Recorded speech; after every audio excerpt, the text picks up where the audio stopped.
have the sanction from the National Parliament, but do you now feel, perhaps, just a little bit more sympathy with the Catalan separatists? And that's what I want to discuss this morning. And I'm going to go straight to Catalonia and speak to the National Secretary of the Catalan National Assembly. It's a membership organisation. They've got 80,000 members. They are for the independence of Catalonia and more broadly for Catalan-speaking peoples. Montse Daban is indeed their National Secretary. Good morning to you. Good morning. Hi, everybody. Good morning. Well, thank you very much for coming on. I'm keen to know what happens tomorrow, in your opinion. I mean, they've said, Madrid, they've made it clear they're going to take over the civil service. They're going to take over, the chief of police has been sacked. They're going to take over the police force. What happens when they physically come in tomorrow and try and do that, in your opinion? Okay, there's two scenarios. The first scenario is that the police use the forces as they did on October the 1st, but this is a clear red line expressed already by the President of the European Parliament, the European Union, Mr. Donald Tusk. He said, no crossing this red line. So we really hope that is not going to happen. And then the other thing is that since President Puigdemont is the president of Catalonia because he was elected in a democratic election on 27 September 2015, and there's a parliament that has majority and presented to these elections with this program of independence in 18 months. What the president did is comply with the mandate that they got from the ballots, and then that's why the society, the population, these 2 million people that expresses every time on the streets and on the ballots that we want independence, we are ready to protect peacefully, as we always do, democratically, and in the most peaceful way, our institutions and our elected officials. Well, your point about peaceful protest, and I saw a couple of MEPs saying, look, we are taking the Gandhi approach, that whatever they do to us, we will not respond with violence, and I saw that and thought, wow, that really is very appealing. And yet, I have to put it to you that one of your own senior officials, Jordi Sanchez, is currently in prison. He's been arrested, but he's been arrested on charges that he did use violence and did destroy police vehicles. Well, this is what the Spanish government affirms, but if you see the videos that have already presented as evidences to the national audience, the High Court, the video showed exactly the opposite, and these are evidences not used. The whole procedure lacks guarantees all around it, and there's many spots with this lacking of guarantees. And most of these charges are based on falses. Okay, so you deny. You deny that violence was used. And actually, let me just mention that they are kept as hostages for this process. So they are political prisoners, not imprisoned because of any violent action, but because they are the peaceful leaders of two organizations that promote independence in Catalonia.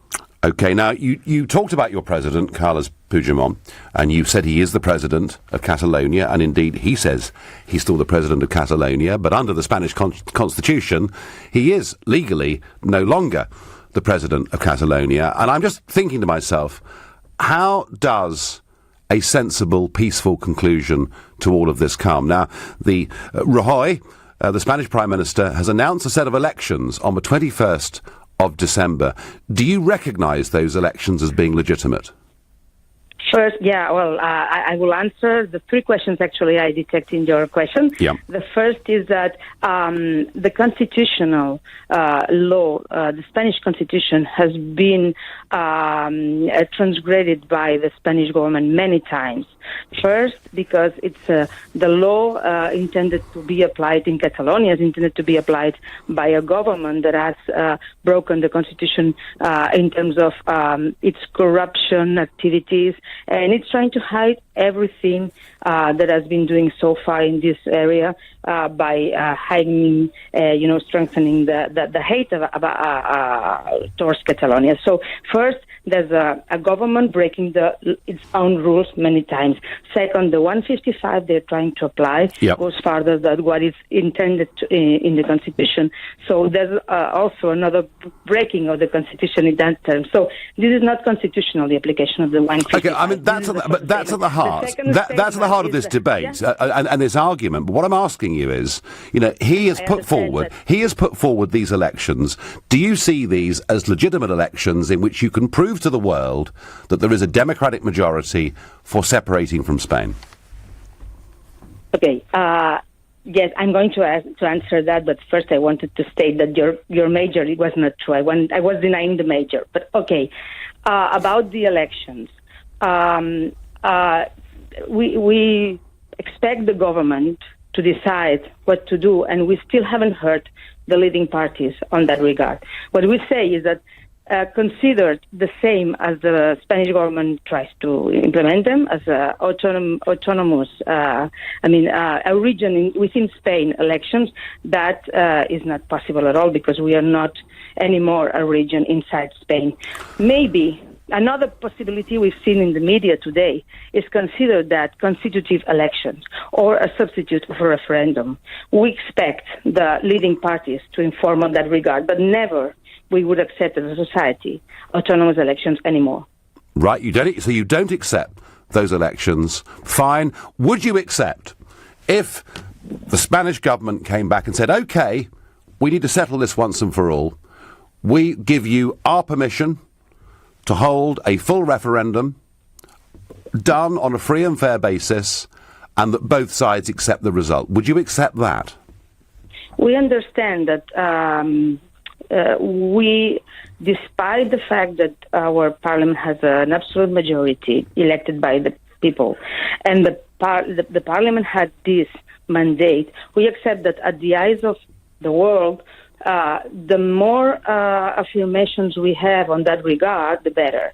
So we could envisage the possibility of having a referendum, an agreed referendum. But this has to be explained very well to the society because we have already passed that page. We are on another page now. So if we are correctly explained, but only an agreed referendum, not any more autonomous elections. No. And how do you view the European Union's involvement in this since the 1st of October? Sorry, can you repeat? Yeah, I mean, after what happened on the 1st of October, we saw the Deputy President of the European Commission saying that he thought necessary force had been used and the Spanish police had done the right thing. I just wondered what your attitude towards the European Union was in the wake of those comments. We understand that one thing is Europe and the European Union, and another thing is the current leaders that can be answering to certain pressures that we know that have been performed by the Spanish government. So we understand that seeing Mr. Dusty is trying to say that all we saw in the world was a fake or fake images. We understand that they may be tricked, but at the end of the day, they have to know that we have 1,000 people injured by the Spanish police, and Europe can no longer admit that. So we expect them to have another attitude towards 7.5 million European citizens that are claiming for attention and a resolution. OK, listen, I'm going to say thank you very much indeed. Montse Dauban, the General Secretary there of the Catalan National Assembly Organisation. Thank you for doing that interview. Well, folks, you can see the positions on this are pretty intransigent. She was pretty much saying that she won't accept the legitimacy of elections that have been called by Rajoy, the Prime Minister of Spain, but that perhaps a final referendum that is agreed by both sides, seen to be conducted on a free and fair basis, just might, be the solution to what are clearly wholly intransigent positions. You're listening to the Sunday edition of the Nigel Farage Show, exclusively on RBC, and it's 10:15. you are pernickety. What is the first I just want to say a couple of things. My problem with it is the following. LBC at the weekend. Alex Salmond. What damages the relationship between Britain and America, I can tell you from absolute personal experience, you should never negotiate with Donald Trump from a position of weakness, and that is exactly what the Prime Minister has done. Leading Britain's conversation. Alex Salmond. Today from 3 on LBC. France, 1942. You're fresh out of spy school on a mission to prevent a massacre by occupying forces. As the enemy approaches, you know you only have one chance to stop them, mere seconds. When the moment comes, you notice a civilian among them. What do you do? Brand new spy drama X Company, 9 p.m. Tuesday on History, part of this month's World War True season. The war you know, the stories you don't. Watch History on Sky, Virgin, BT and TalkTalk. Car Giant has up to 10,000 cars in stock, all priced low to sell fast. It's how London buys its cars. Car Giant. In England, some constituencies have a lot more electors in them than other constituencies. Boundaries are changing to make parliamentary constituencies more equal. Don't miss the last chance to help us shape the new constituencies in your local area. Time is running out. View a map of the proposed changes in your area and have your say at bce2018.org.uk. Hey, Sarah, did you see our street in the Admiral ad last night? Yeah, we're the inspiration for multi-cover. Guaranteed discounts on Admiral home and car insurance, don't you know? Your home and car on one policy. But seriously, it's a lifesaver. I know. I did my car, Rob's car and the house, and it was multi-cover discounts all round. Ooh, that deserves a celebration. Cup of tea? Something stronger. Multi-cover your home and cars at admiral.com. A tenner doesn't go very far today, does it? Well, that's where you're wrong. At Tesco Mobile, it gets you a cracking 2 gigabytes on our £10 pay-as-you-go rocket pack with 500 minutes and 5,000 texts, all without a contract. Try it. A tenner says you won't be disappointed. Oh, and there's loads more packs to choose from. For your SIM, go online or in-store. Smile. You're on Tesco Mobile. Rocket Pack expires after 1 month. Renews automatically. Requires a Tesco mobile or unlock phone. Minutes, text to standard UK landline and mobiles. Includes EU roaming. T's and C's apply. The M&S Home Event, October 24th to the 30th. Enjoy 20% off home and up to 50% off furniture in-store and online at marksandSpencer.com. M&S. Spend it well. The binder's broken again, and it's so slow and awkward. Binding will always be a bind with a budget machine and supplies that aren't really up to it in the first place. Talk to Single Source Binding Machines. Their precision German-made binding machines are built to last for superbly bound documents every time, quickly and reliably, complete with free lifetime maintenance. Call 0207 515 0539. Exclusions apply. Lifetime maintenance based on purchase of supplies for the product's lifetime. Can you think of a reason why you shouldn't apply for an Ocean credit card? There's a credit limit of up to £1,500. They send you texts so you keep control of your spending, and you can see if you'll be accepted before you apply at checkocean.co.uk. Plus, checking won't affect your credit rating. But before you go and check, there's just one reason why you shouldn't. Because you've already got an Ocean credit card, right? Otherwise, get checking. Go to checkocean.co.uk. Intelligent Lending Limited is a credit broker. Capital One is the exclusive lender. The Nigel Farage Show on LBC. Call 0345 6060 973. The Spanish Senate has voted to remove autonomy from Catalonia, to sack the parliament, to sack the president and hold fresh elections on December the 21st. But we heard with our first interview of the day with the Catalan National Assembly organisation, a big campaigning group in the region, that they don't accept that, and they think that actually they still have their autonomy. In fact, they think actually they're now independent because they declared it after a vote in their own assembly on Friday. So clearly, deeply intransigent positions. And joining me now for a neutral view on this is Jim Kent, the owner of Barcelona City FM, who's lived in Barcelona for over 2 years and is a previous guest on this show. Jim, good morning to you. Good morning, Nigel. Well, I have to say that my interview, which I don't know whether you heard, with Montse Daban of the Catalan National Assembly, left me thinking that whilst the Catalan separatists may have had a vote in the parliament with a majority and may have had their president declaring UDI, that somehow they're going to have to do quite a bit more than that to convince the international community? Yeah, you're absolutely correct. This journey has only just started for the nationalists. Today, as you mentioned in your news bulletin, the focus is on a pro-unity demonstration, and Yes. I've already seen people on the metro system here in their Spanish flags, and some of them even look potentially prepared for trouble, wearing helmets and masks, etc. And it is fair to say that the pro-Spanish side tends to be a coalition of groups, some of which are rather right-wing, of a fascist origin, and come into Barcelona for the occasion. So let's hope that doesn't evolve, but there is the potential for that later on today. Yes, and I guess on the other side of the argument, Jim, if the police and army move in and try and take over government buildings on Monday, there's also the possibility that Catalan separatists may try and stop them from doing so. Yes, indeed. We did hear news that the Catalan separatists might try and barricade government buildings. Many of the local government ministers intended to go to work as usual, and then the local supporters said, yes, well, we are here to support you and prevent this new installation of a new team coming from Madrid. I should also mention one point here is that some Catalans are also a little critical of some parts of the press, some parts of the international press, including the British press, saying that the British press is swallowing the propaganda being served to it by Madrid. Somebody said to me that if any nation should appreciate when the will of the people is asking to leave a greater trading area, it's the British. Yeah, no, I understand that. Although that was how the people voted, Jim. I'm afraid the political establishment don't necessarily feel the same way about that referendum result.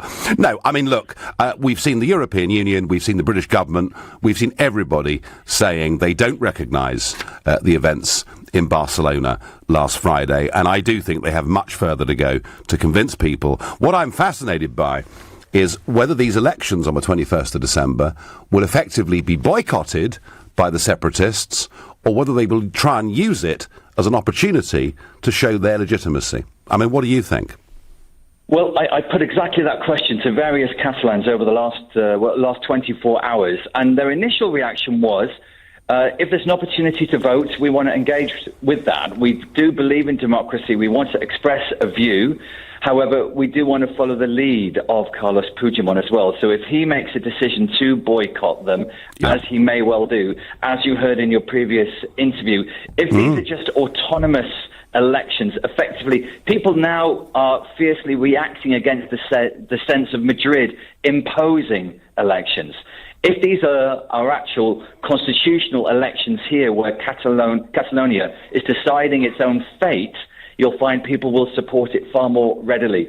So if there's any sense of a Madrid imposition, expect people possibly not to engage with the process. And my firm view is the only way this gets resolved at all, in any way, is that both sides agree, both sides consent, rather than having elections, to having a referendum on this issue, early next year, let's say, and that both sides say they're prepared to accept the result. I mean, am I right in thinking that, or would that of itself maybe not be the end of it? No, I believe that would be the end of it, and that would be the question you should pose to Mariano Rajoy himself and ask him, why has he not done that? Why won't he give the people of Catalonia a chance to express that view? And the real honest answer is he would worry about losing the vote. But well, Jim, if he comes to the European Parliament in Strasbourg as a group leader there, I promise you, I will ask him that very question. Jim Kent, owner of Barcelona City FM, previous guest of the show, thank you for coming on. I do strongly suspect that we may well be speaking to him again. So, okay, you've heard just how trapped and intransigent both sides are on this, and I thought it was quite alarming to hear that people coming in on the metro system today with masks, helmets, violence may not be very far away.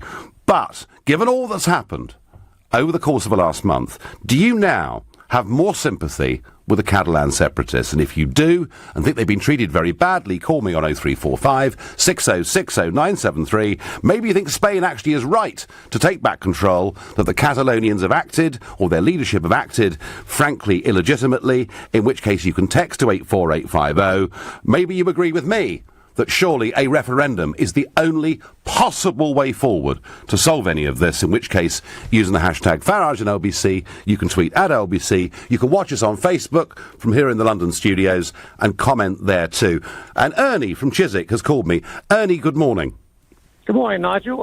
Thanks for taking the call. First of all, I disagree with most of your politics, but to be fair, you've never, ever written books or said that your DNA is superior to other people of Europe, etc., etc. I'm just trying to enlighten your viewers, your listeners, Yeah. But the Catalan nationalists have been for decades, making speeches about their DNA being superior, different to the rest of Spain, etc., etc. So this has fermented a fear amongst the Spanish-speaking population of Catalonia, which on a sunny or cloudy day is about 3 million.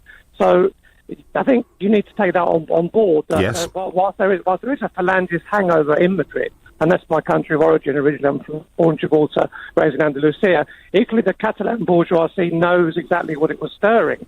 And I think it's very comfortable, you and me, on a Sunday morning, having a chat about Spain, but Spain is not England. And the West is always saying how it regrets getting involved in Iraq and Syria. Now, I'm not comparing Spain with that, but Spain is not England. Spain's democracy is in its nappies. If anything, I think Madrid needs help from Europe to try and resolve this in a different way, because it didn't help Spain in 36 and 39, as you know. But Ernie, step back. But Ernie, you said yourself. You said yourself that you were born in Gibraltar. I mean, Spain is supposed to be a modern democracy, and I get your point that it may not have a long tradition of this, but just look at the way Spain treats Gibraltar on a weekly basis in terms of obstructionism at the border. And Ernie, can you imagine how the rest of the world looks at the police force being used to prevent people from going out and expressing an opinion on Sunday morning and wounding nearly 1,000 people? Nigel, if the rest of the world were to study Catalonia's social history the last 20, 30 years, being a Spanish-speaking person in somewhere like Hospitalet de Llobregat, which is a Spanish-speaking area, you suffer racism on a daily basis. Mm-hmm. That's never been reported. If you were a Spain national topman on a different day of the week, you're in big trouble in some parts of Catalonia. And the nationalism that has been spurned on the people by their nationalist leader Jordi Pujol. You can look him up on the internet. He's the godfather of modern day Catalan nationalism. Wrote a famous book in the 50s saying that the Andalusian male, which is rooted in southern Spain, is half-baked and archaic. I've never, and as much as I disagree with your politics, I've never heard you. No, and nor would I. So, Ernie, what you're saying is there is a strain of this Catalan nationalism that has been around for a long time, that is about racial superiority, Yes, and is deeply unpleasant, yeah? Yeah, and it's never ever mentioned. And I just want to put it, but having said that, I agree with you. It is a bit of a mess. I don't know where we're going to go from here, but I think what is lacking in the news is how Spain should be congratulated for taking democracy on from Franco. It got a bit of help then. I think we just need one more push-up from everyone. Well, it's 40 years ago, but Ernie, listen, thank you. Ernie making a point there. He's saying his view from his experience of Spain is that there are elements within Catalan nationalism that are deeply, deeply unpleasant. Equally, on the other side, we heard Jim Kent telling us that there are pro-Spanish fascists, dressed up in paramilitary gear, effectively, coming into town today. Could well be both sides are as bad as each other. Joel is calling from Cambridge. Joel, you're half Catalan, I believe. Yes, hi Nigel, that's correct. I'm half Catalan, half English. Yep. I was born in Barcelona, English mother, Catalan father. Yep. Lived there 25 years, but have spent most of my life between the UK and Catalonia. Mm-hmm. So my view, obviously, is slightly, I can't answer your direct question of, has things changed my view, but I can tell you that 20 years ago, my grandfather would be talking about independence and how, the Catalan sentiment affected or triggered the civil war with Spain, and how they weren't allowed to even name their children certain names. Or my father himself, when he did the military service, got a gun put to his head for speaking Catalan. So obviously there was a huge repression on the Catalan identity. Yep. And but still, even so, once democracy kicked in and the constitution, which we all knew wasn't a perfect constitution, by any means, it wasn't like a modern country constitution, but it's what we call the transition constitution, something that would allow us to move on in a democracy where the fascists and the dictators, or those that were close to the dictator Franco, would not be harmed, and while everybody else would, more or less be able to move on. Now, 10 years ago, the sentiment for independence, the support for independence was probably just only around 10%. It was, that's right. That's right. Not much more than that. And Catalans, through democratic processes, tried to gain more independence, just like they did in the Basque Country. But instead of using violence, they did it in a pacific way. And because of that, they achieved much, much, much less. Yes, and at the moment, I mean, I have to say, the previous interview today, when I asked her the question, had her organisation contained some violent people within it, I didn't really get an answer. But overall, Joel, if you were voting, let's say there was a referendum in a few months' time, and given your Catalan heritage, you had a vote in that, which way would you vote now? Oh, well, I can answer very simply. We are not going to vote because we already consider ourselves an independent country. All right, fine. Joel, you've taken that view. I thank you very much. You're listening to the Sunday edition of the Nigel Farage Show. It's 10:31 and time for the news with Philip Chryssikos. Protesters against Catalonia's independence are preparing to demonstrate in its capital, Barcelona. It's as Spain's government has invited the region's disputed president to stand in new elections in December. The Cabinet Office is going to investigate if a senior Conservative MP broke the ministerial code over his conduct. International Trade Minister Mark Garnier admits what he describes as good-humoured hijinks with his secretary, but he denies harassing her. Heathrow Airport is investigating following reports a USB memory stick containing confidential security information was found on a street in West London. The Sunday Mirror says it wasn't encrypted and had 2.5 gigabytes of data on it, including details of ID pass levels and CCTV locations. LBC weather, sunshine to come with showers on the northeast coast, a high of 14 degrees. LBC Travel in Bethnal Green, Roman Road eastbound is blocked because a car's overturned at Bonner Street close to Globe Town Market. It's slow in Twickenham on the A316 Chertsey Road at the Witton Road roundabout. It's because of the NFL game that kicks off at the stadium at 1 o'clock this afternoon. In Chiswick, the traffic lights aren't working on Goldhawk Road at King Street. In central London, the A4 Piccadilly eastbound is partially blocked because of emergency repairs between Whitehall Street and Green Park Station, so it's slow on the way past. And on the rails, London Overground has severe delays between Gospel Oak and Camden Road. That's because of late finishing engineering works. LBC Travel, I'm Dave Goff. This is LBC. From the elegant palazzos of the aristocratic port city of Trieste to the tiny narrow streets and stacked houses dug into rocks in Matera to the gently rolling hills of Le Longhe in Piedmont, famous for Barolo and white truffles, and the grand piazzas of Catania overlooking majestic Mount Etna, Italy is the perfect short break destination at any time of the year. See, taste, discover authentic Italy. For inspiration on where to visit on your Italian short break, go to italia.it. Calling all units. Reports coming in of Sky's gripping new cop drama Tin Star, epic Game of Thrones and loads more shows, all with Sky TV from £20 a month. Sky TV and Sky Q, the next generation box, have been sighted in the vicinity. Witnesses report watching wirelessly all round the home for just £12 extra a month. Units should respond immediately and search Sky Q to join or recontract. Sky. Believe in better. £20 standard setup, new 18-month TV contract, requires Sky Q multi-screen, Sky Q kit loaned at no cost, upfront payment required, terms apply.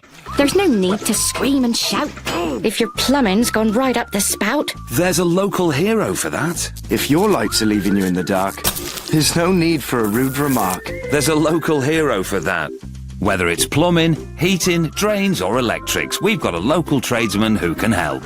There's no call-out charge and all work comes with a 12-month British Gas guarantee.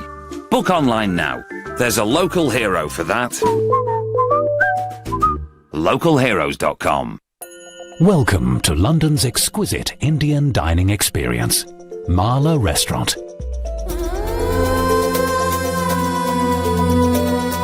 The finest North Indian cuisine in the most charming setting. Find us in the heart of one of London's divine hidden gems, St Catherine's Dock. Marla Restaurant. Visit us in St Catherine's Dock or go to marlarestaurant.co.uk. Marla. Discover a jewel in London's secret paradise. In England, some constituencies have a lot more electors in them than other constituencies. Boundaries are changing to make parliamentary constituencies more equal.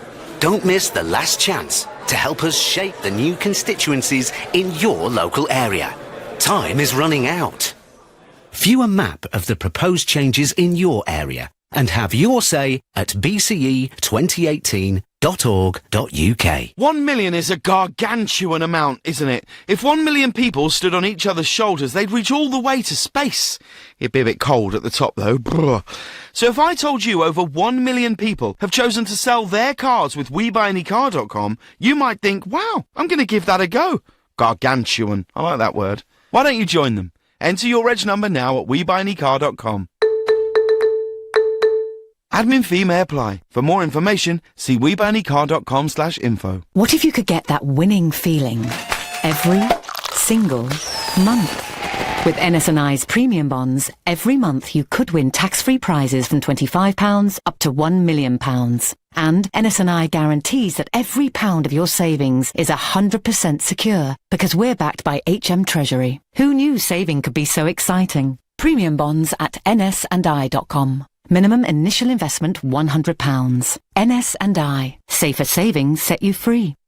The Nigel Farage Show. Text 84850. Well, the Catalonians insist they've declared independence and that's it. It's all over. Our previous caller very much echoing that view at the end of the conversation. But actually, truth is, they haven't really, have they?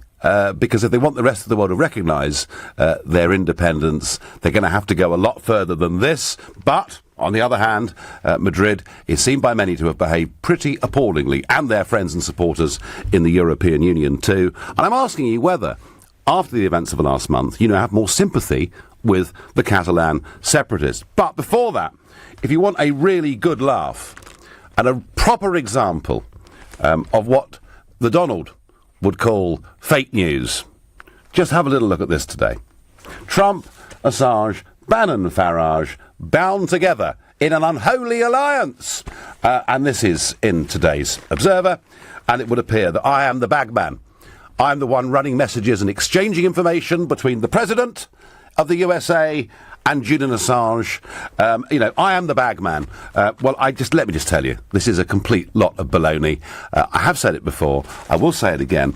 The reason that I met Julian Assange was because somebody at LBC organised it. And not only that, when I went to meet Julian Assange, I took with me my producer from LBC. If I was running some special mission for the US president, do you really think I'd have taken an LBC presenter with me? Unless, of course, LBC are part of the conspiracy. Perhaps that's what we'll read next Sunday. No, we won't, because they're not. But I just want to say, sometimes people in their own heads conflate the fact that somebody has met somebody who's met somebody, and it must be a grand conspiracy, and it very, very rarely is. Now, back to Catalonia. Lots of you piling in with your comments. How telling that your Catalan guest ducked the question about whether the separatists would accept the results of the new regional elections called for December 21st. The reason is plain and simple. They know they are in a minority and would lose. So much for them being the champions of democracy, says Maura, who's writing in from Chiswick. It is hypocritical of the UK not to recognise Catalonia. The people were brutalised for expressing a democratic view. After all, we did the same with Brexit, says Chris. Come on, Nigel, Catalonia. Let's not get carried away with the romance of revolution. Where is the democratic process? One man's freedom fighter is another man's terrorist, says Dan in Southampton. And Jen says on Facebook, Spain, are frankly, like the EU, they're only interested in the money they can get from Catalonia and not the people. And that is what speaks volumes. Well, in terms of money, Catalonia is 20% of Spain's gross domestic product. So it is, in terms of its production, the most powerful economic part of Spain at the moment in terms of the regions. And it, of course, there are many there that say, look, we are subsidising people in the south who don't work as hard as us. I mean, seriously, they are arguments that are being heard. If it was a separate nation, actually, its GDP would be a lot bigger than over 100 countries in the world. So economically, is it big enough and viable enough to be a state? Yes.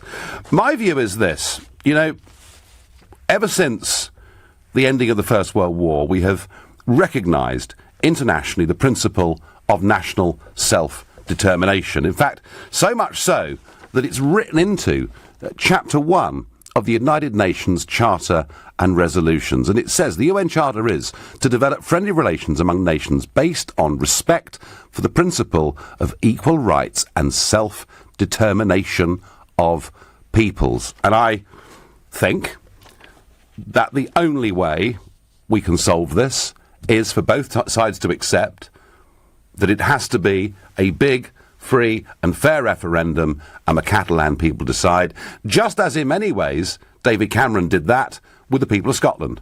You know, we had a referendum and frankly now I think it really is a bit of a settled issue. Albeit the one big difference is that the Scottish national position from their party was that they would be fully part of the European Union if they left the United Kingdom. Well, what's becoming pretty clear in Catalonia is there is against the European Union the leaders of these movements as they are against the leadership from Madrid. So do I have more sympathy personally for the Catalan cause than I did a month ago? Actually, the answer to that is yes, I do.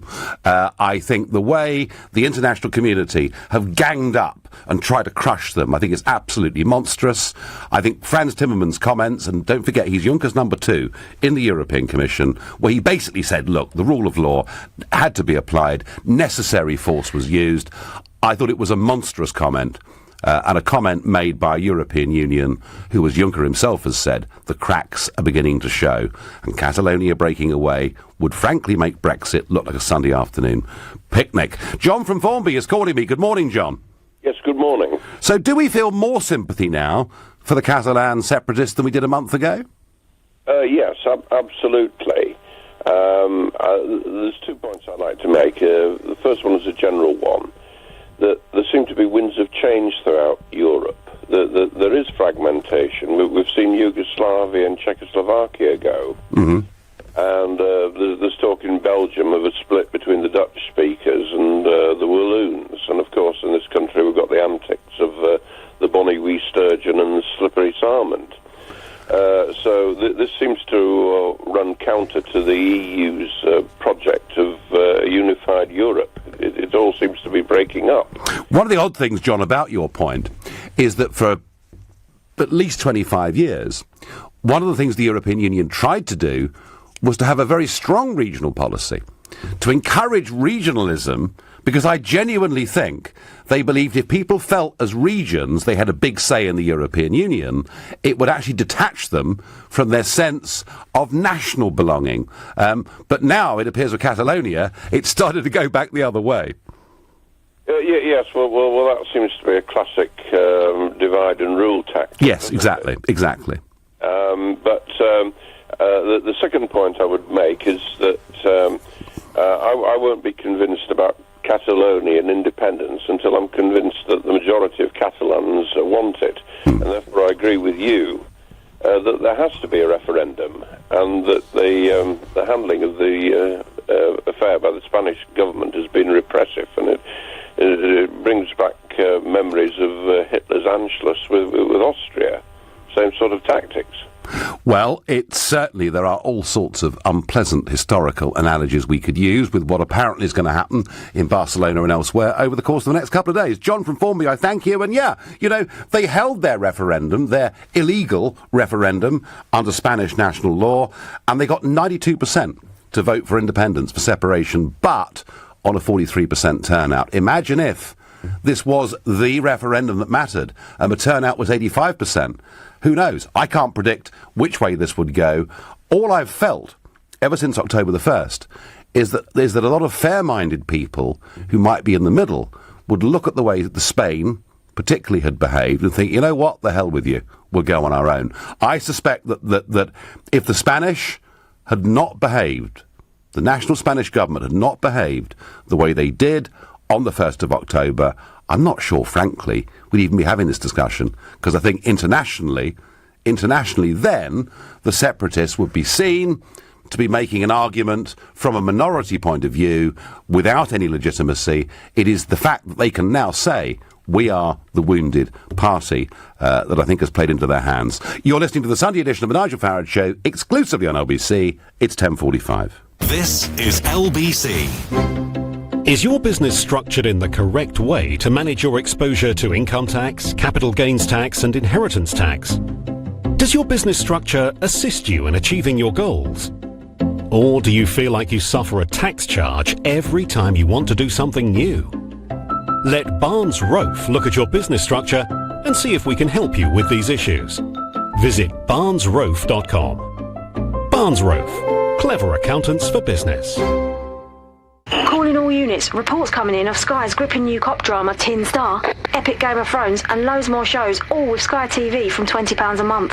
Sky TV and Sky Q, the next generation box, have been sighted in the vicinity. Witnesses report watching wirelessly all round the home for just £12 extra a month. Units should respond immediately and search Sky Q to join or recontract. Sky. Believe in better. £20 standard setup, new 18-month TV contract requires Sky Q multi-screen, Sky Q kit loaned at no cost, upfront payment required, terms apply. Dad always looked out for me. From checking for monsters under the bed, to telling me that Brian was a loser when he finished with me. He even looked out for me when he passed away last year. Turns out he'd already organised everything, so I didn't have to. A prepaid funeral plan from the Co-op covers all the costs of your chosen burial or cremation plan, so your loved ones will never be met with any surprise bills. Funeral care, the Co-op way. Call or visit us online. It's a kind of magic. It's sale time at Furniture Village and everything's reduced. There are irresistible savings on a huge range of sofas, dining tables and beds, including all our famous brands. Order now to make your home magic in time for Christmas. Extra offers end Sunday. At Homebase, we're all about amazing autumn value on paint. Hurry in for 3 for 2 on Crown Colour Demulsion. Offer ends Monday. Homebase, always low prices. Excludes pure brilliant white and trade. Ooh, winter can hit you hard if your boiler's not up to it. So make sure your home or business stays a step ahead this winter with a new boiler from British Gas for half price. You'll still get our full fixed price guarantee and our full 5-year warranty. And you'll only pay full price for the installation. Oh, and don't worry, you will get a full boiler. It's only the price we've cut in half. But hurry, this half-price offer ends 31st of October. Get yours now and be a step ahead this winter. Search British Gas New Boiler. Conditions apply. How many tablets did you take this morning? On average, people over 55 say 4. That's over 100 a month. Well, at least for your painful joints, there's an alternative treatment. Voltarol 12-hour gel works deep in the joint to fight pain and inflammation all day long. Voltarol 12-hour gel. Let's hear it for the joy of movement. Ask your pharmacist. Voltarol 12-hour Emigel P 2.32% gel contains diclofenac diethylamonium for relief of pain and inflammation. Always read the label. People who've had their dental implants at TDC implant centres have had their lives transformed. Anthony gave me a mirror when they were actually in situ and said, smile. And I did, and it was just amazing.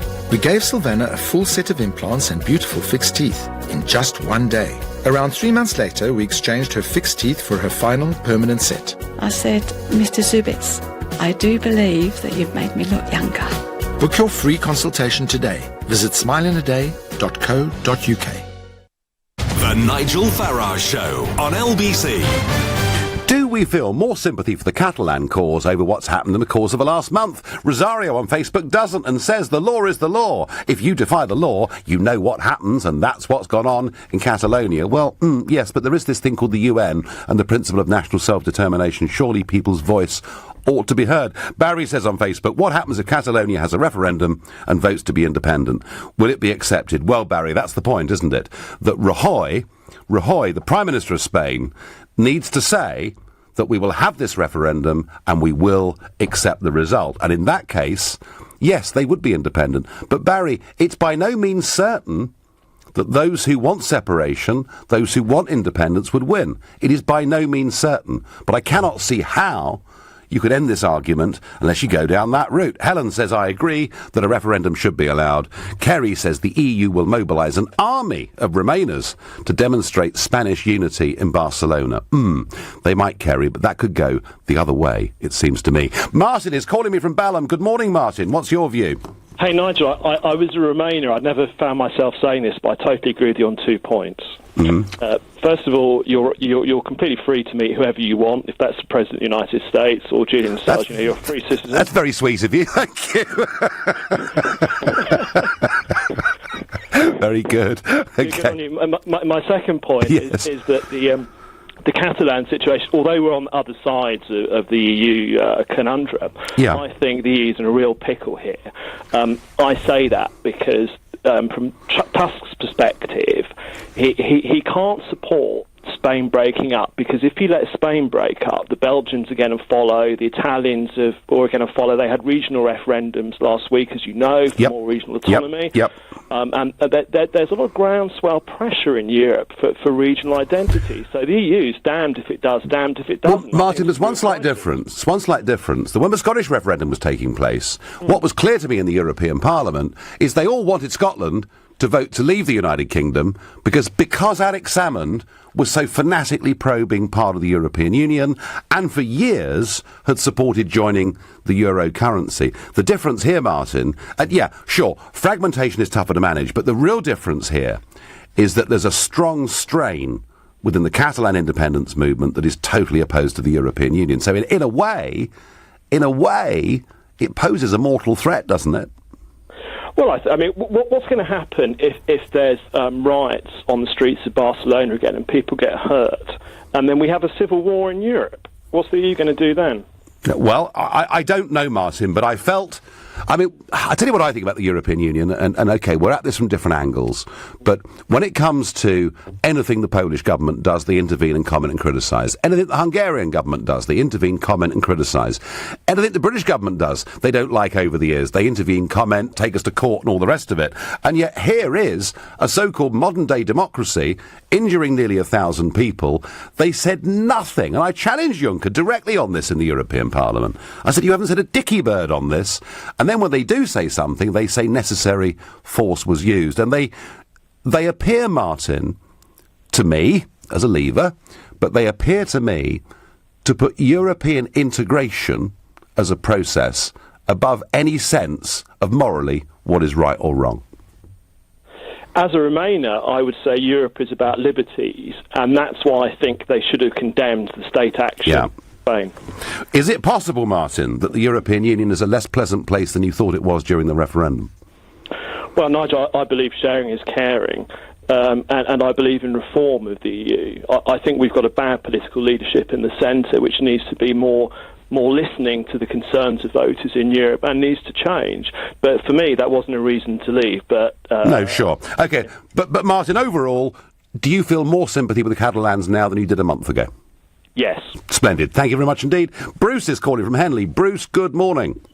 Very good morning to you. I had a little moment when I've just realised what the M25 is, and I'd like to get your feelings on this, Nigel. Yep. The M25 is in fact a cutting guide, how we can remove London and Greater London from the rest of the UK, get a few English-built tugs, drag us to a slightly warmer climate, maybe next to Barcelona. We can link up together as two great industrial powerhouses, financial powerhouses, and start doing our own trade deals, purely on the basis that, as we all know, economically, if you're further away from doing trade, it costs you more to do it. So, I know it's a great idea doing business with New Zealand. However, it takes a little bit longer for goods to get here and so on. So us Londoners, you're lovely geezer, Nigel, but we kind of want it to stay there. So I'm just trying to find a happy medium between our two outlooks. Difference is that whilst London may have different social attitudes to areas just 50 miles beyond it, and whilst London may have considerably higher incomes than those that live outside of it, I've never heard a serious argument that says that London should declare UDI or the rest of the country should ditch London. I think pretty much in England we're a pretty united nation, aren't we? No, I'm not suggesting UK. I suggest us Londoners we move away. No. So you want London to declare UDI, yeah? We don't have the same demographic as the rest of the UK. We don't have the same segregation that you see and the difference of attitudes because we're all layered upon each other and got on with life and business is open 24/7. But ultimately, Bruce, if you ask people in Bolton or Sheffield, just as you ask them in London, what is their identity, they will say English-British, won't they? I totally agree with you, but they've also been fed a load of codswallop by individuals in the Brexit that then just did the off afterwards when he went through the referendum.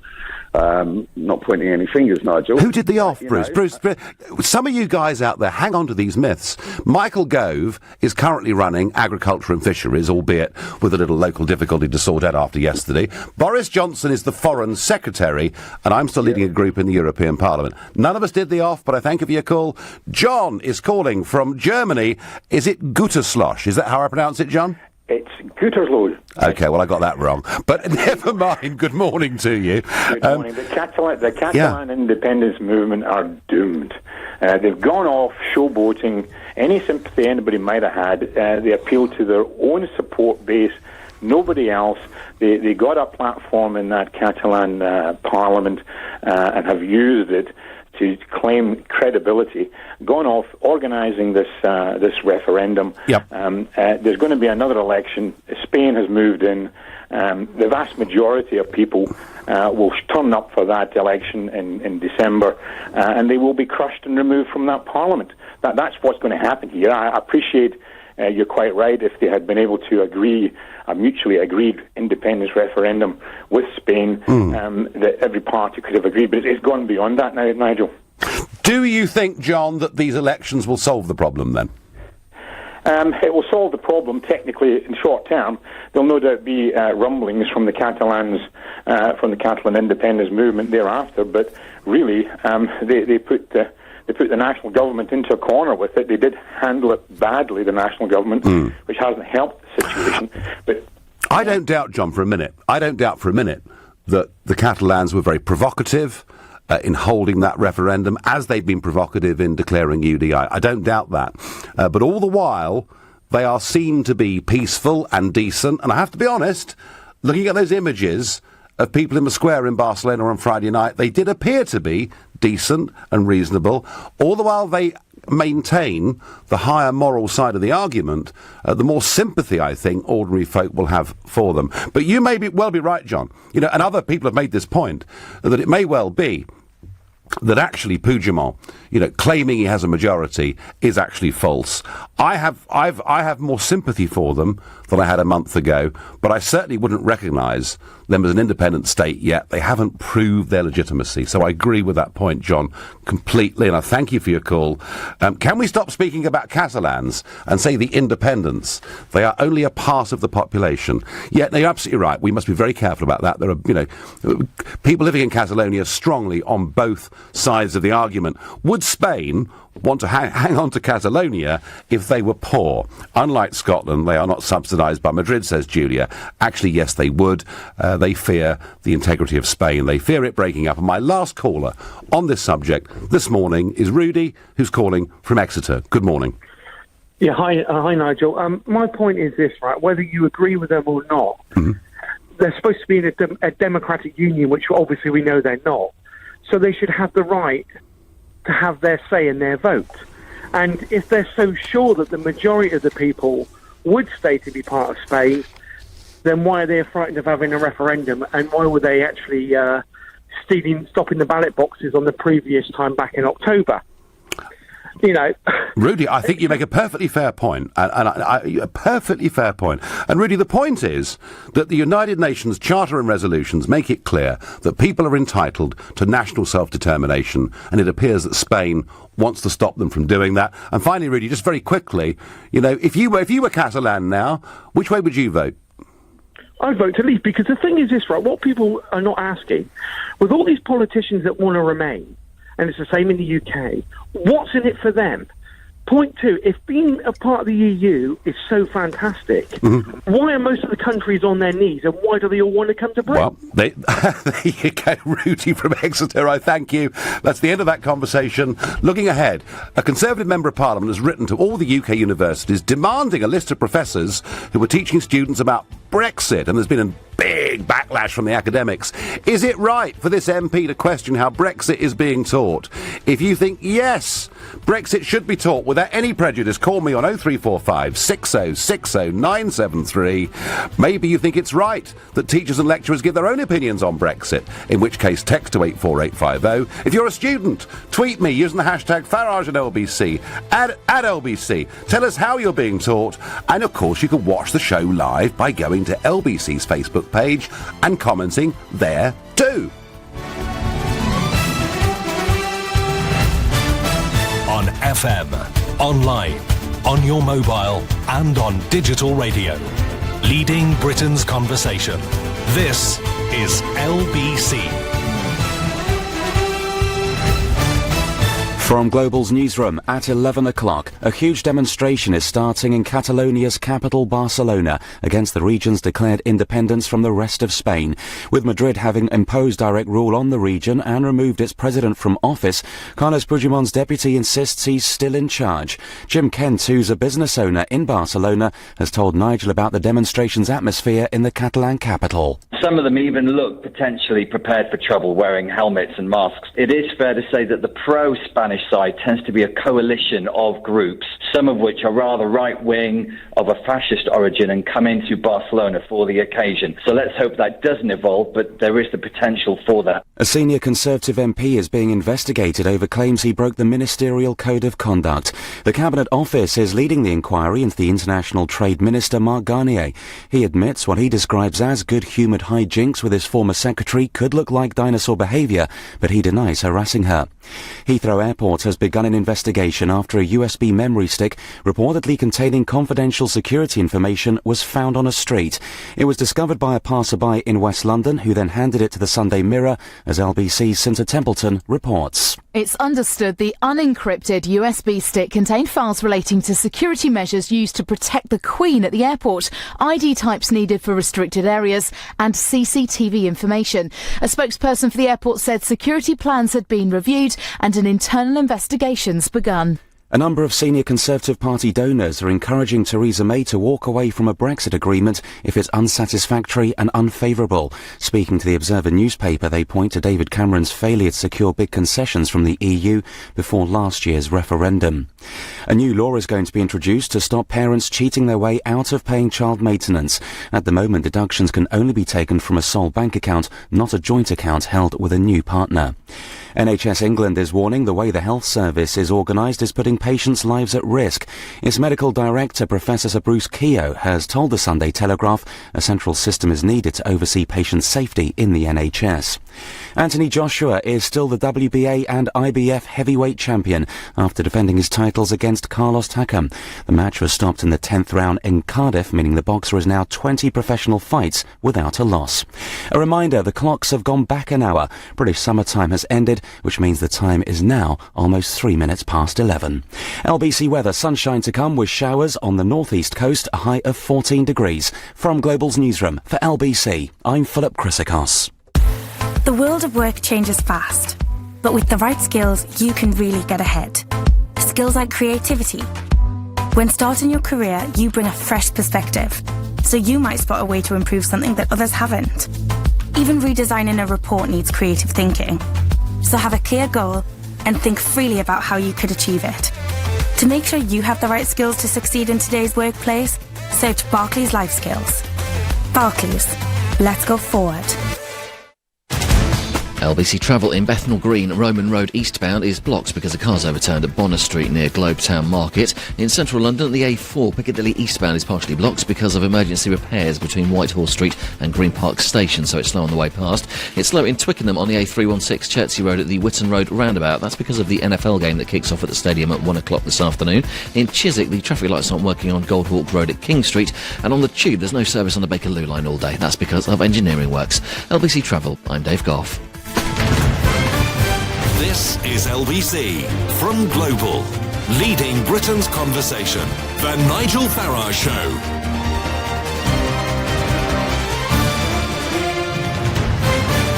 So a Conservative Member of Parliament, Chris Heaton-Harris, Tory MP, was for 10 years an MEP, so someone that I know quite well.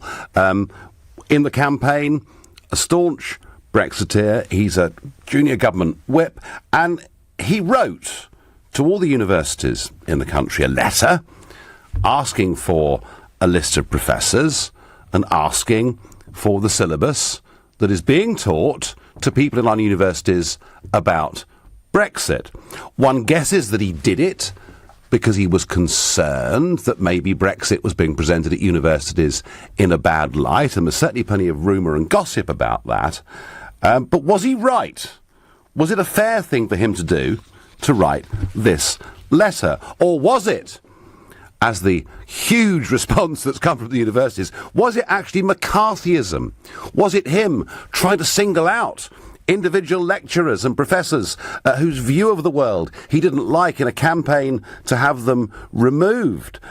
Was he guilty, perhaps ultimately, of censorship? And I wonder, are you happy with the way the universities are teaching Brexit, what their attitude towards Brexit is? Do you think they're fair and they're balanced? Or was Chris Heaton-Harris's suspicion right? I don't know. I want to hear from you, and I particularly want to hear from you if you're at university or you've recently been at university. Is this impression that people like me have that the universities are hugely biased in favour of Remain? Am I right about that? And I say it because 21 vice-chancellors of our biggest universities came out very early in the Brexit campaign without consulting their boards to say their universities were in favour of Remain. Is there a bias within these universities? Is Mr. Heaton-Harris right, or was he actually trying to intimidate university lecturers? Let me know what you think by calling me on 0345 6060 973. Text your opinions to 84850, and you can tweet using the hashtag Farage and LBC at LBC. You can watch us on Facebook and comment there too. Well, somebody with a strong opinion of what Chris Heaton-Harris did earlier this week is Tom Brake, Member of Parliament for Carshalton and Wallington, and the Liberal Democrat Brexit spokesman. Tom, good morning to you. Good morning, Nigel. Good morning. Now, you had some reservations about Mr. Heaton-Harris's behaviour here. Yes, first of all, it's not clear whether his intention was to intimidate or not, but certainly the perception from the universities was that was his intention. One other aspect of this, which I think we need to get to the bottom of, is whether this was in fact a research project, according to one of the ministers, Joe Johnson, that Mr. Heaton-Harris was carrying out for the purposes of a book that he is writing. Mm-hmm. And if that is the case, then I'm afraid Mr. Heaton-Harris, A, should have made that obvious in his letter, and B, should not have been using House Commons paper for that purpose. Well, certainly, Tom, if he was going to write a book and sell it for money, yeah, you're quite right, that would have been wrong. So, but research can be for all sorts of reasons, can't it? It can be for him to help to form his own political opinions. I think Mr. Heaton-Harris, he's a strong Brexiteer. He did it, Tom, didn't he? Because, and this is me guessing, if he wants to come on the show and tell me, he can, but he did it because he suspects that Brexit is being taught in a very, very negative light at our universities right now. Well, he may suspect that. I'm not sure that he has any evidence to that effect. And I think the difficulty with this is that if, for instance, we had a report in the British press of a senior Turkish politician writing to Turkish academics saying, please set out for me what you are teaching students in relation to certain aspects of Turkish politics, we, I think, rightly would have felt, well, that was an attempt by a senior Turkish minister to put pressure on academics to toe the line. I guess the real issue, of course, is whether, in fact, there is a line that one has to toe in relation to Brexit, or whether academics are simply saying, this is the understanding of what is going to happen.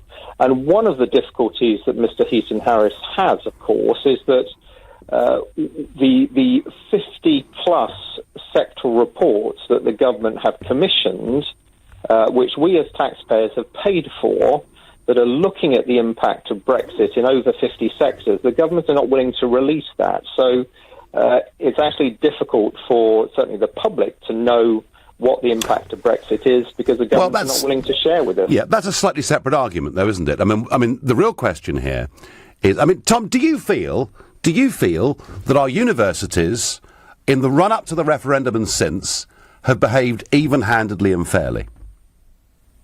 Well, that depends on whether you think there is an even-handed approach to something as crucial as the impact of Brexit. Equally, is there an even-handed approach? Should one? Yes, of course, Tom. The answer is, of course, there is. Change? Of course, there is. I think Brexit's a liberation, the greatest thing we've done for centuries. You think it's a disaster, but they're two opinions. Yeah. But they're two opinions, aren't they? Surely the job of any academic institution is to encourage their students to see both sides of that argument and, through their own critical thought process, to make up their own minds.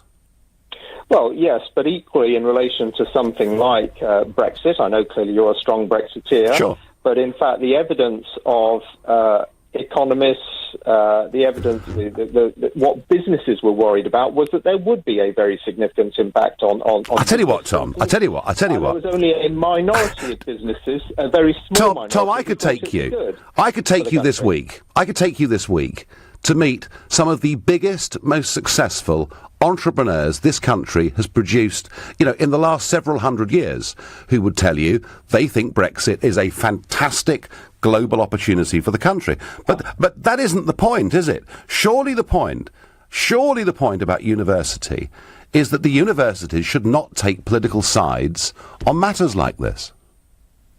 Well, you're interpreting a position, and frankly, we don't know what the position they're adopting is in any sort of true sense, but you're assuming that they have to give a balanced economic position on these are the advantages of Brexit, these are the disadvantages of Brexit, but if the balance of opinion is in fact very strongly, for instance, in favour of there being a very negative impact of Brexit, then surely they are entitled to represent that. Yes, of course, they can flag up that there are people like you who think it will deliver for the country, but the majority of people in the CBI, for instance, felt that... Oh, yeah.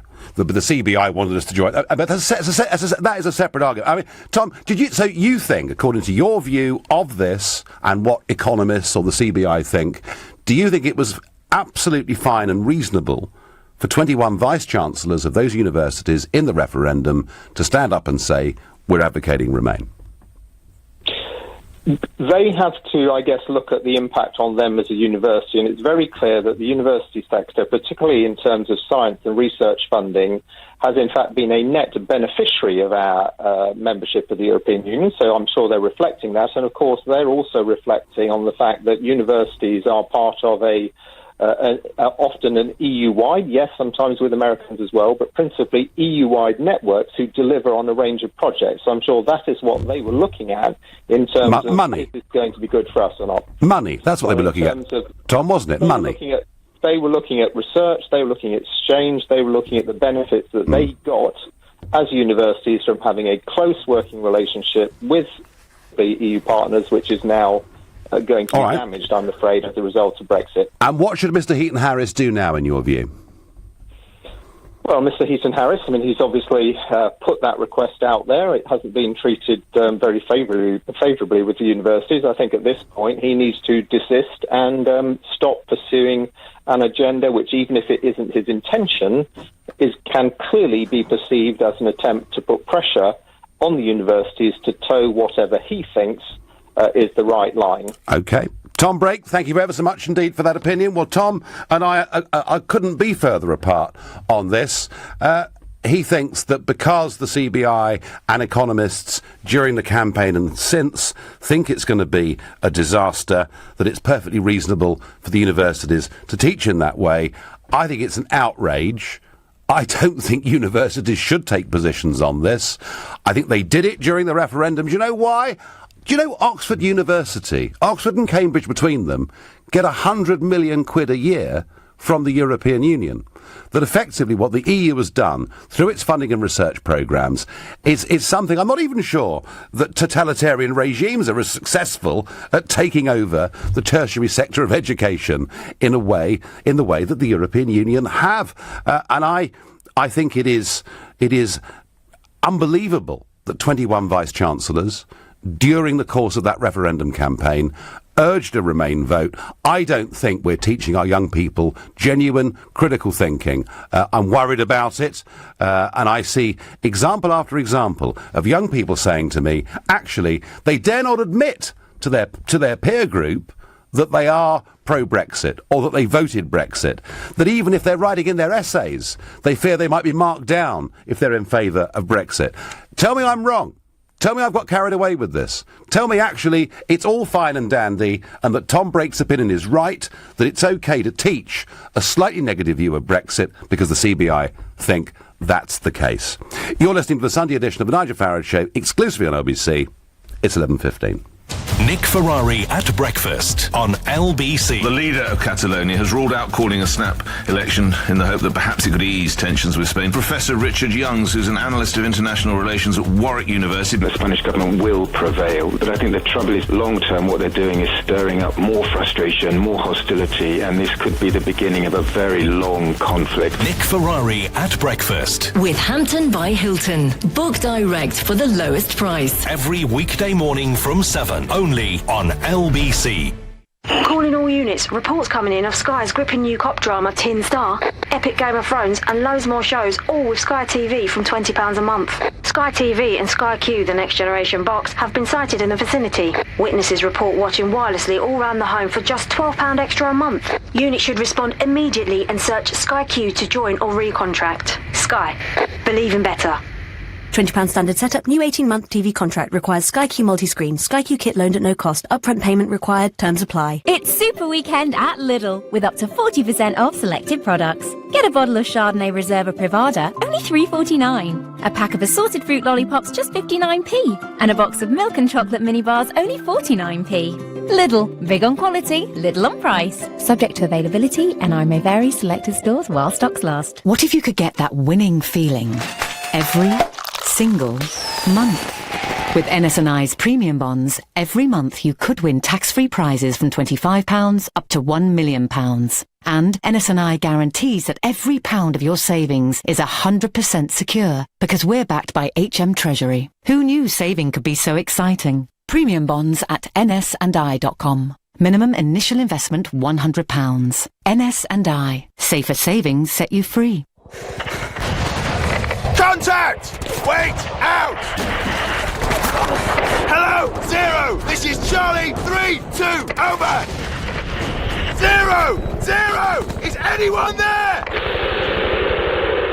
Is anyone there?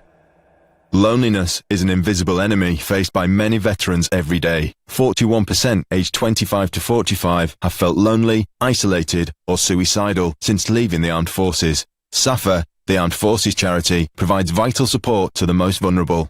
Help us fight the invisible enemy. Donate now at safa.org.uk/fight. A novelty festive jumper. Yawn. Shower gel gift sets. Double yawn. The latest celebrity-endorsed workout DVD. Still yawning. Sipping bubbly at 30,000 feet. Yeah!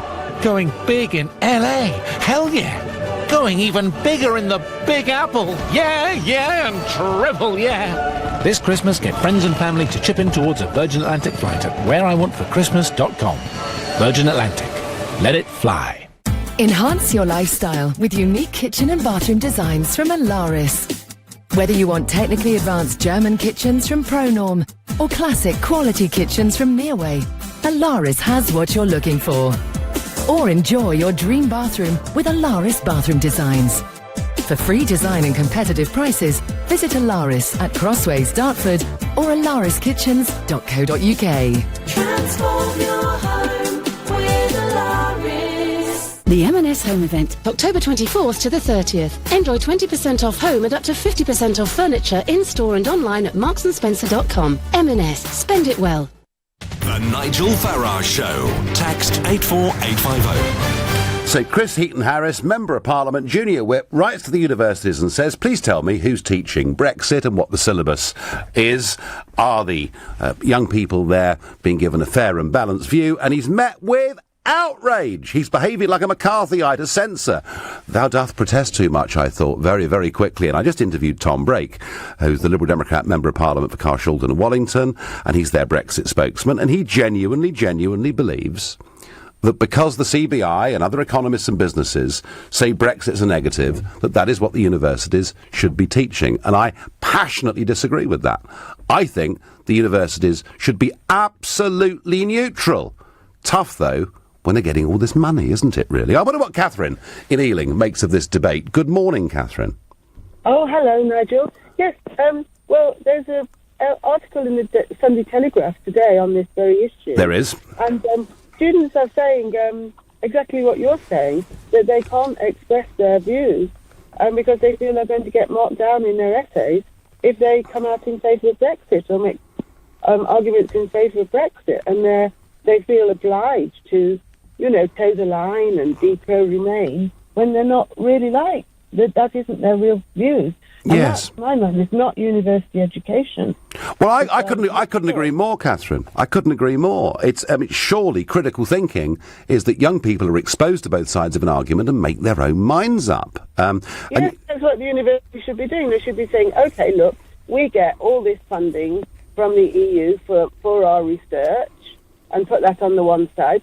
On the other hand, they should say, in the 1970 referendum, people voted to be in the common market. They didn't vote to be in the European Union. They were given assurances then that there were no plans for further economic or political union. Do you feel, Catherine, like me, that something has gone drastically wrong with our universities?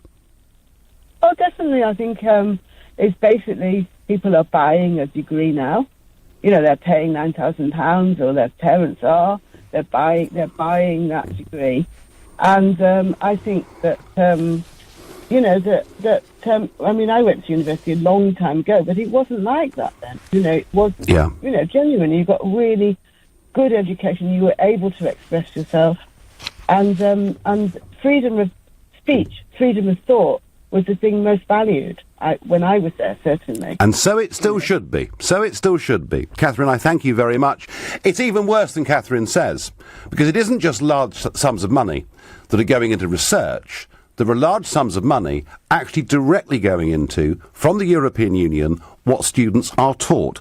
Jean Monnet, for those who don't know, was a French super bureaucrat who was the father of the modern-day European Union. We now have scattered throughout British universities Jean Monnet chairs, Jean Monnet modules, Jean Monnet centres of excellence, where the European Union pays professors to teach people about the benefits of integration and the benefits of the European Union. And in 2014 and 15, in this country alone, over £1 million was spent paying for those departments to teach people one side of the coin. And that's outrageous. Universities should not take money from political organisations to teach their own ideology. And that is the trap that further education in this country has fallen into, and it needs to end, and it needs to end quickly. And I'm amazed that no one talks about this. I've come up against, on interviews, professors that have put on TV shows, radio programmes against me, even big debates against me. And when I challenge them, and I ask them, are you a Jean Monnet professor? Well, they sort of mumble and stumble a little bit, and then they admit that they are, and that should not exist within our system. And one of the benefits of Brexit, perhaps, folks, is we can sack all of these people, we can fund the universities ourselves, perhaps put a watchdog in place to make sure they teach everything impartially and fairly, because they're not doing it now. Matthew is calling from Wandsworth. Matthew, hello, good morning. Morning, Nigel. It's a pleasure to speak to you. Pleasure to speak to you. Now, are you a student? I am, yeah. So don't tell me where, because that wouldn't be fair. But, I mean, I've been very critical this morning of the fact that I don't think critical analysis is happening properly in our universities. Tell me I'm wrong. I'm afraid you're absolutely right. And here's the thing. I'm not studying politics or anything that should really be associated with politics at all. Right. But even then, these lectures will find a way to slip in gags about Brexit, or, you have an Italian lecturer say, after 15 years in this country, I'm being told I've got to go home. It's absolutely ridiculous. The general attitude here is so anti-Brexit but you can't get a word in edgeways. And what if you, Matthew, in the coffee room or canteen, were to say that you were pro-Brexit? How would you be treated by your fellow students? Well, to be fair, I'm at a university which is generally slightly more conservative than most. But even here, it's still a sort of fringe attitude to hold. And, heaven forbid you support Trump as well, then you're sort of the arch nemesis. Yeah, I know. What position that puts me in, Matthew, but, so it's I wonder, is it the universities that have encouraged large numbers of our young people to think this way, or would large numbers of our young people think this way anyway? Frankly, I think they would be thinking this way before they got it, but it's the fact that they're never challenged and they're told this is the view you should have, and they're encouraged. They joke about it, they go along with it, and they've no reason to ever think otherwise because they don't ever get told that you should make your own mind up. Make your own mind up. Matthew, I thank you very much for that call. David Lawson sends in by text, and I couldn't agree more with this. Universities should be teaching how to think, not what to think. David, that sums it up, to me, absolutely beautifully. I'm going to Connor, who's calling from Glasgow. Connor, good morning. Hi, Nigel. Thanks for having me. I'm just calling to say this MP calling at the universities, I do think it is an attack on academia in the sense that you are, if you get into university, you are clearly an intelligent person who is thoughtful and can challenge an opinion. When you're in university, you're there to challenge the opinions. If a lecturer has an opinion, you are able to challenge that. You can go off and research in a library and think for yourself. University is there to make you a more intelligent and more thoughtful person, regardless of what subject you're doing. Well, that's certainly true. You're not supposed to take things at face value. That's certainly true, Connor. But what, Connor, if every single lecturer you've got has the same point of view? It's a little bit trickier then, isn't it? You're still able to, you're still able to go out. As I say, you're not supposed to take it at face value. You're able to go out and look at all this stuff yourself. And there's a plethora of media that you can go and look at that has differing opinions, and you can make up to yourself what suits you best. But I think this MP going there, it's almost like a witch hunt, is how one of my other friends described it to me. Do you think, Connor, on the subject of the European Union and Brexit, do you think our universities take an even-handed approach? Thinking about it terms financially, probably not at all, because I do a science subject at university. Yeah. So our department is very much heavily handed with, EU grants, as well as many other, subjects within academia. English, math, science, arts, they're all helped by the EU. And in that terms, I'd say, they're maybe not as balanced as they could be. But in terms of lectures that you actually see day to day and the institution itself, I feel should be neutral. But people inside can have their opinion and they can't talk about it. University is a place to talk about things. Well, it ought to be, but surely, Connor, he who pays the piper, calls the tune to a very large extent. The extent to which these departments are funded by the European Union actually makes it rather difficult to speak out against them. They even accept Jean Monnet chairs in universities. Well, again, he's a big part. He's a big part of the EU, as you were saying. He was one of the founding, people that, for example, I've got a friend that studies EU law. She's learning about him right now. You can't exactly ignore him in that sense.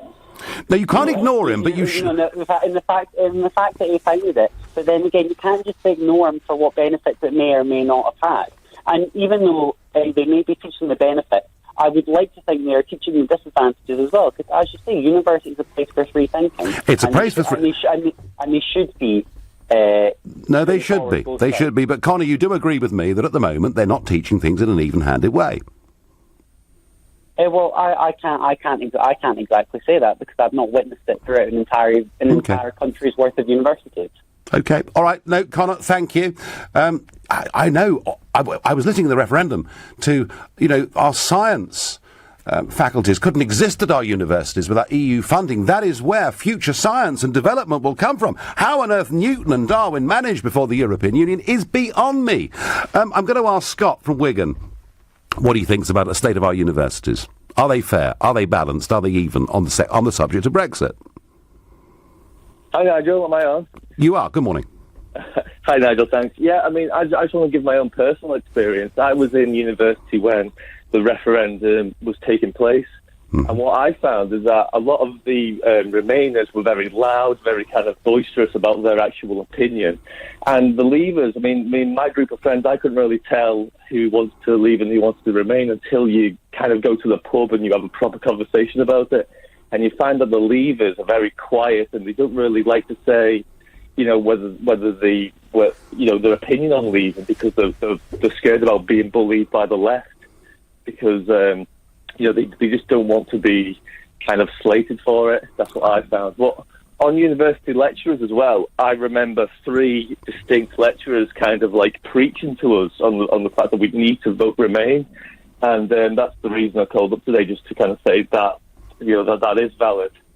Scott, the point that you were making. Scott, you have described a culture, and you have described an environment, and you have described teaching, and you've confirmed all of my very worst fears. And I thank you for coming on LBC and for saying that. Well, that's Scott telling you his experiences during the referendum at a British university. I'm not in the least surprised. In fact, for the number of people that have been in contact with me on this subject, I'm pretty convinced Scott is right. But your job is to call 0345 6060 973 and to tell me I'm talking baloney. You're listening to the Sunday edition of the Nigel Farage Show, exclusively on LBC. It's 7:30 and time for the news with... 11:30 and time for the news with Philip Chrysikos. Theresa May is writing to the Speaker of the House of Commons calling for contractually binding grievance procedures for all MPs and their staff. Separately, the Cabinet Office is investigating if the International Trade Minister, Mark Garnier, broke the Ministerial Code of Conduct over allegations surrounding his former secretary, but he denies harassing her. A demonstration has started in Catalonia's capital, Barcelona, following the region's declared independence from the rest of Spain. Madrid has already imposed direct rule on Catalonia as it invites its disputed president to stand in new elections in December. The government is to introduce a new law to stop parents who avoid making child maintenance payments. At the moment, a loophole means money can't be taken from a solo bank account, or rather can't be taken from a joint bank account shared with a new partner. LBC weather: showers on the northeast coast, sunshine for all later, a high of 14 degrees. LBC travel in central London. The A4 Piccadilly eastbound is partially blocked because of emergency repairs between Whitehall Street and Green Park Station, so it's slow going past. It's slow in Twickenham on the A316 Chertsey Road at the Witton Road roundabout. That's because of the NFL game that kicks off at the stadium at 1 o'clock this afternoon. In Chiswick, the traffic lights aren't working on Goldhawk Road at King Street. In Bethnal Green, Roman Road eastbound is slow after a car overturned earlier on at Bonner Street. All the lanes are now open. And on the Tube, there's no service on the Bakerloo line all day, but that's because of engineering works. LBC Travel, I'm Dave Goff. This is LBC. Calling all units. Reports coming in of Sky's gripping new cop drama Tin Star, epic Game of Thrones and loads more shows, all with Sky TV from £20 a month. Sky TV and Sky Q, the Next Generation box, have been sighted in the vicinity. Witnesses report watching wirelessly all round the home for just £12 extra a month. Units should respond immediately and search Sky Q to join or recontract. Sky. Believe in better. £20 standard setup, new 18-month TV contract, requires Sky Q multi-screen, Sky Q kit loaned at no cost, upfront payment required, terms apply. Whoever they want to be in life, give them a great start with Wellkid. Carefully balanced, great tasting vitamins and minerals for 4 to 12-year-olds, with specific nutrients such as zinc and vitamin D, which support normal immune system function. The Wellkid range from Vitabiotics, from Boots, pharmacies and vitabiotics.com. Hi Mum, what you doing? Making fairy cakes. Can I help? Of course, sweetheart. Can you weigh each egg to make sure they're between 57 and 60 grams? Then sieve this flour, put that through another sieve, and finally through this really fine sieve. Then count these hundreds and thousands. I like 200 on each. Actually, I have some homework. Oh. People who work at Esso are obsessed with details. Useful if you're a fuel engineer like Deborah. Our new Synergy Supreme Plus unleaded fuel reduces friction to help look after your engine. Esso. Energy lives here. See esso.co.uk for details. What if you could get that winning feeling every single month? With NS&I's premium bonds, every month you could win tax-free prizes from £25 up to £1 million. And NS&I guarantees that every pound of your savings is 100% secure because we're backed by HM Treasury. Who knew saving could be so exciting? Premium bonds at nsandi.com. Minimum initial investment £100. NS&I. Safer savings set you free. When you need more space. Think creatively. What could you use a log cabin for? A studio? A home office? A den for the kids? Creative Living will design and build a log cabin to suit your needs, even taking care of electricity and climate control. See for yourself at our 3 large cabin display villages in Surrey. Find out where at creativelivingcabins.co.uk. Your own log cabin, handcrafted, the creative living way. A perfect journey has no interruptions. Take the quickest route with navigation and real-time traffic information in the Volvo V40R design. A perfect journey sounds different every time. Listen to your favorite music via internet radio. And a perfect journey needs a perfect finale. Park easily with rear park assist. With monthly rentals of £199, the Volvo V40 T2R design NAV Plus has everything you need to make your journey perfect. For your personal contract hire, initial rental 2750, Volvo Car Financial Services. Offer ends December 31st, subject to status. You will not own the car. 18s and over. Guarantee may be required. Mileage and return conditions apply. Visit volvocars.co.uk for more details. Take a test drive today at your local Volvo showroom. Volvo, human-made. A tenner doesn't go very far today, does it? Well, that's where you're wrong. At Tesco Mobile, it gets you a cracking 2 gigabytes on our £10 pay-as-you-go rocket pack with 500 minutes and 5,000 texts, all without a contract. Try it. A tenner says you won't be disappointed. Oh, and there's loads more packs to choose from. For your SIM, go online or in-store. Smile. You're on Tesco Mobile. Rocket Pack expires after 1 month. Renews automatically. Requires a Tesco Mobile or Unlock phone. Minutes, text to standard UK landline and mobiles. Includes EU roaming. T's and C's apply. The Nigel Farage Show on LBC. I want to thank Chris Heaton-Harris, the Conservative MP, for getting a debate going on universities. Are they teaching Brexit fairly? And I think it's a great debate for us to have, not just today on this programme, but more generally within this country. Are we still teaching critical thinking? Are we teaching young people there are two sides of an argument and make your own mind up? Or is Tom Brake, the Lib Dem Member of Parliament and Brexit spokesman for the Lib Dems, is he right that actually we should be teaching people that Brexit's negative because the CBI and so many economists think that it is? I'm completely opposed to that. I also believe there's a lot of bias, real political bias, in universities. Jane from Essex says, Nigel, why do you discriminate against anyone with an education that is academic or inquisitive? Do you not want people to discuss facts in an intelligent way? Yes, Jane, I do.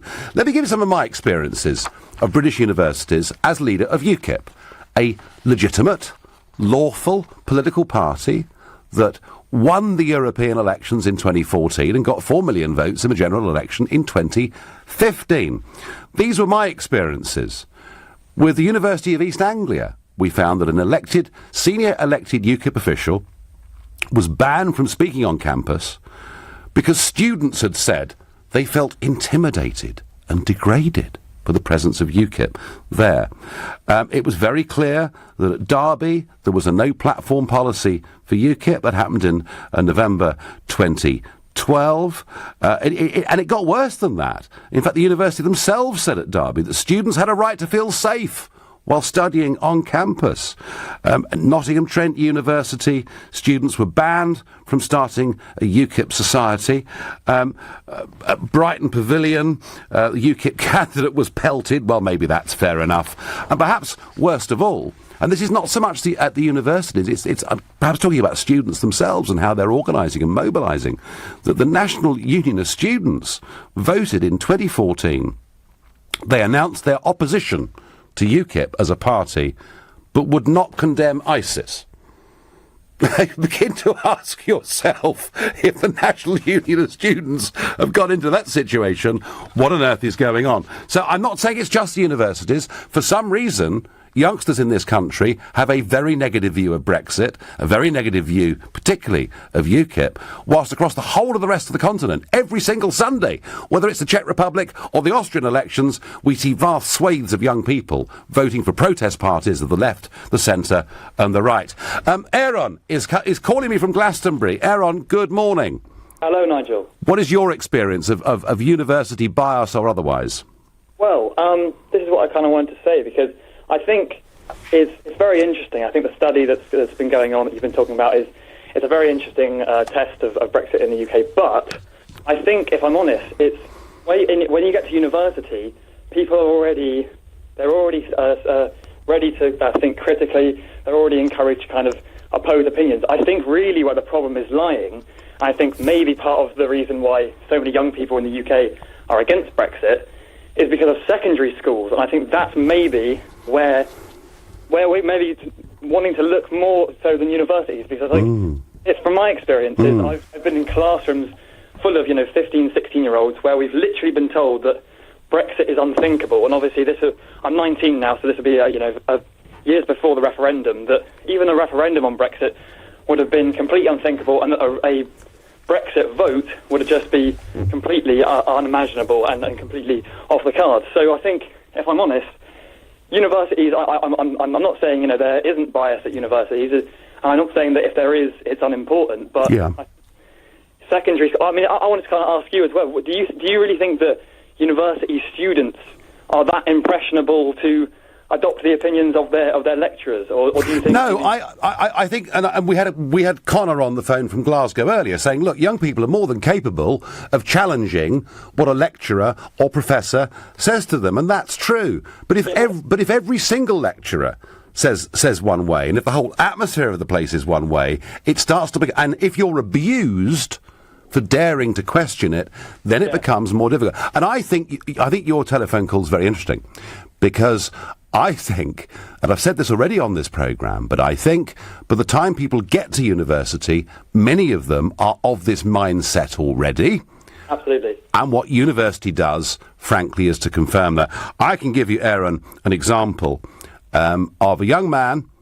He was 15, he was nearly 16, and his father was called at the workplace and called into school because his son was in trouble. The police had turned up, and this was a school just outside Southampton, and I'm talking about 18 months ago.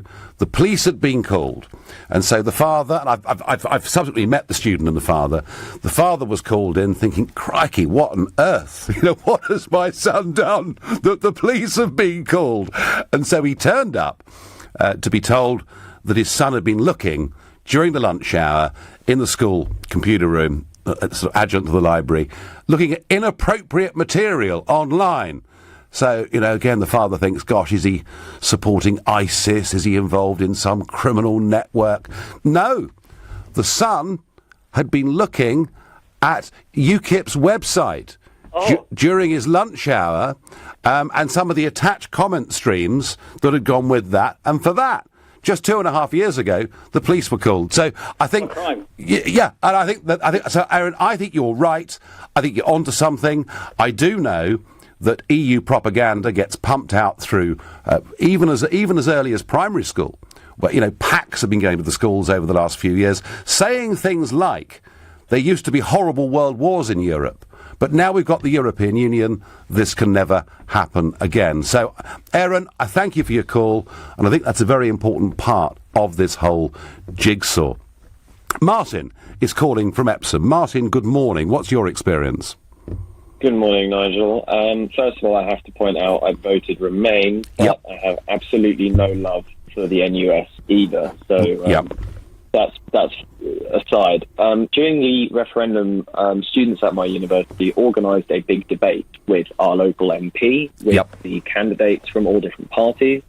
And the university, this became so popular, the university didn't have the security facilities that could take on the amount of people that wanted to be there and be at the debate. So we insisted that the UKIP candidate, who obviously didn't win any kind of general election, but that he came along and made the point for Brexit. Obviously, being a university area, we voted overwhelmingly Remain.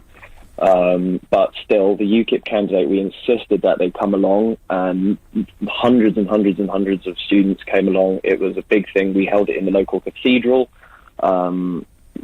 Rented that out. The head of the debating union at my university paid for it out of his own pocket. Fantastic. To get the cathedral. And unfortunately, I have to totally disagree with you. The atmosphere of debate, at least at my university, was extremely healthy. People looked at both sides of the argument. This isn't school. University are given the fact that independent study, it's not, 2 + 2 is 4. It's, here's 2 and here's 2, and let's see if you can, put it together and make 4. Well, Martin, that's a great story. It's a great story, and the fact that the tutor paid out of his own pocket for the cathedral.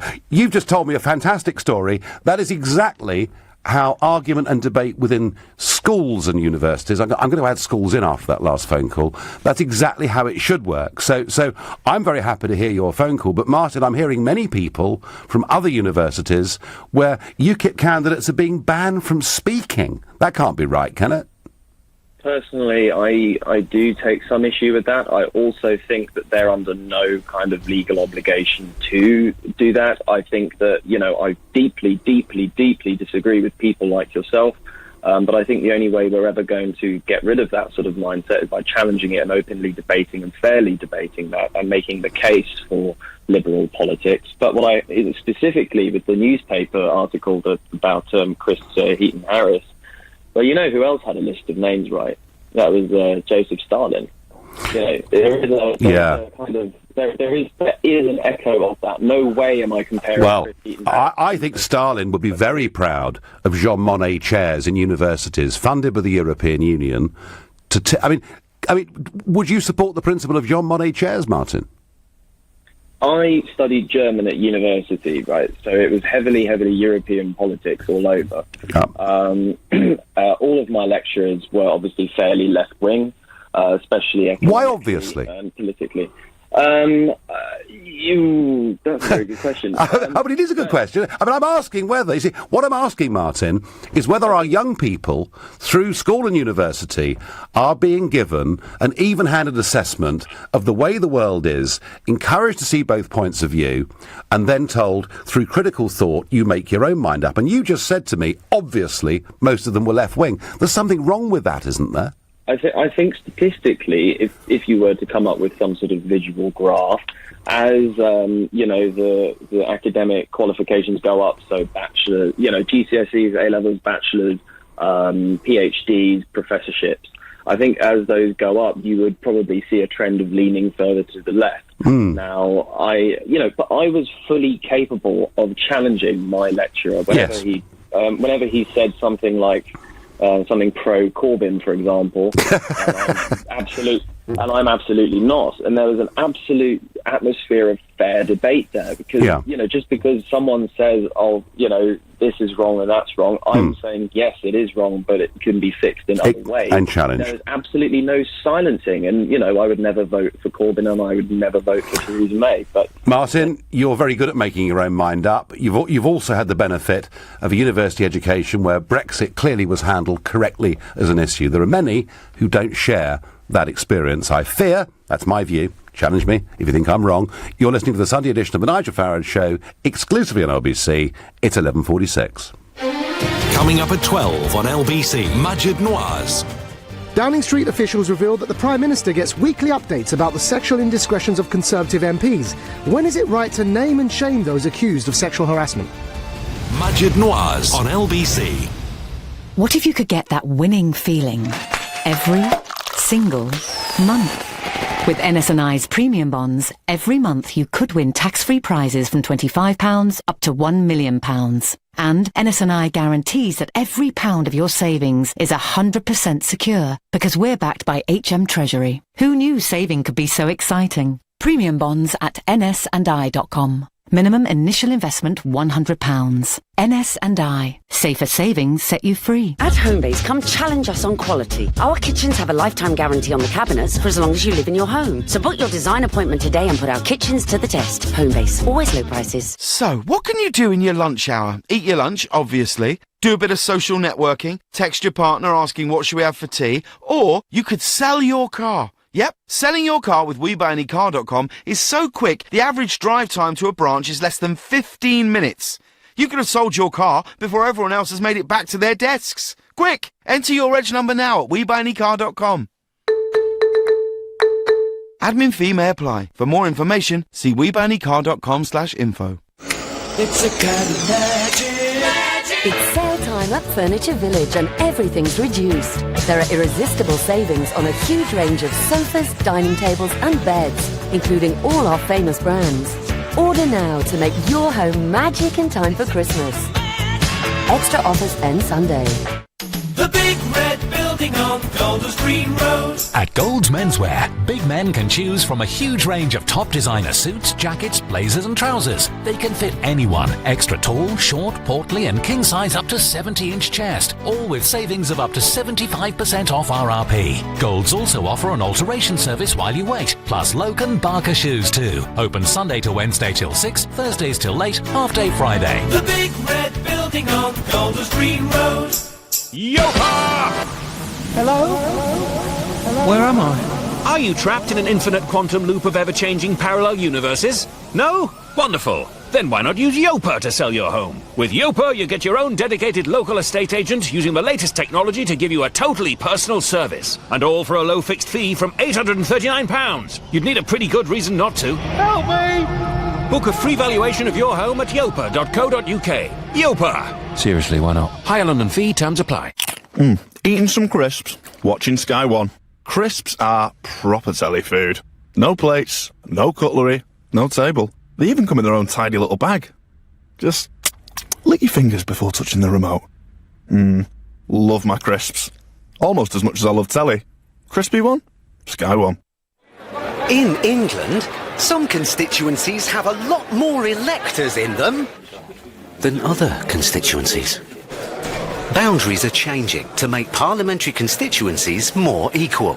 Don't miss the last chance to help us shape the new constituencies in your local area. Time is running out. View a map of the proposed changes in your area and have your say at bce2018.org.uk. The best place for sleepyheads is in a bridge bed in bed. At Bridge Bedding, we have hundreds of beds and mattresses in stock from the biggest brands in the UK. We'll beat any price on a like-for-like basis and we'll deliver for free. So before you buy your next new bed, visit a Bridge Bedding Centre, Rectory Groveley-on-Sea, Upminster Road, Hornchurch, or online at bridgebedding.com. The best place for sleepyheads is in a bridge bed in bed. Leading Britain's conversation. The Nigel Farage Show. Tweet at LBC using the hashtag FarageOnLBC.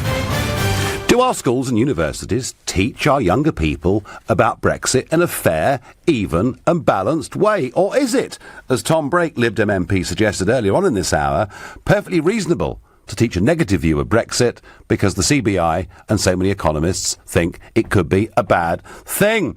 And before I get there, it's Sunday, so a sort of slight religious spot for a moment, if we could.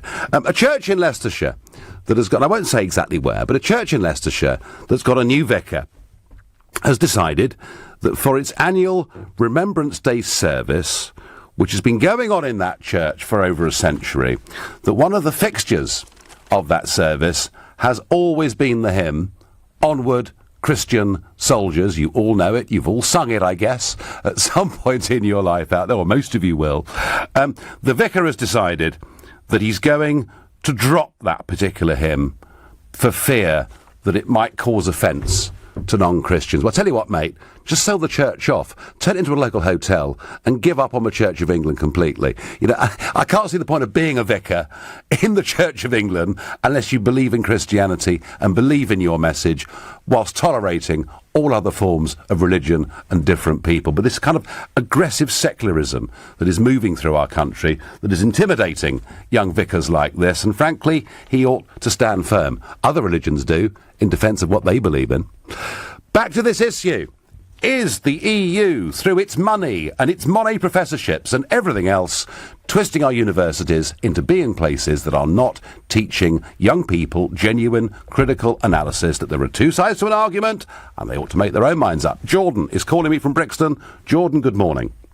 Yeah, good morning, Nigel. I think it's an interesting point that you make, because as a Remain voter, I sort of see the situation as the facts are that 52% of the voting population did vote for Brexit.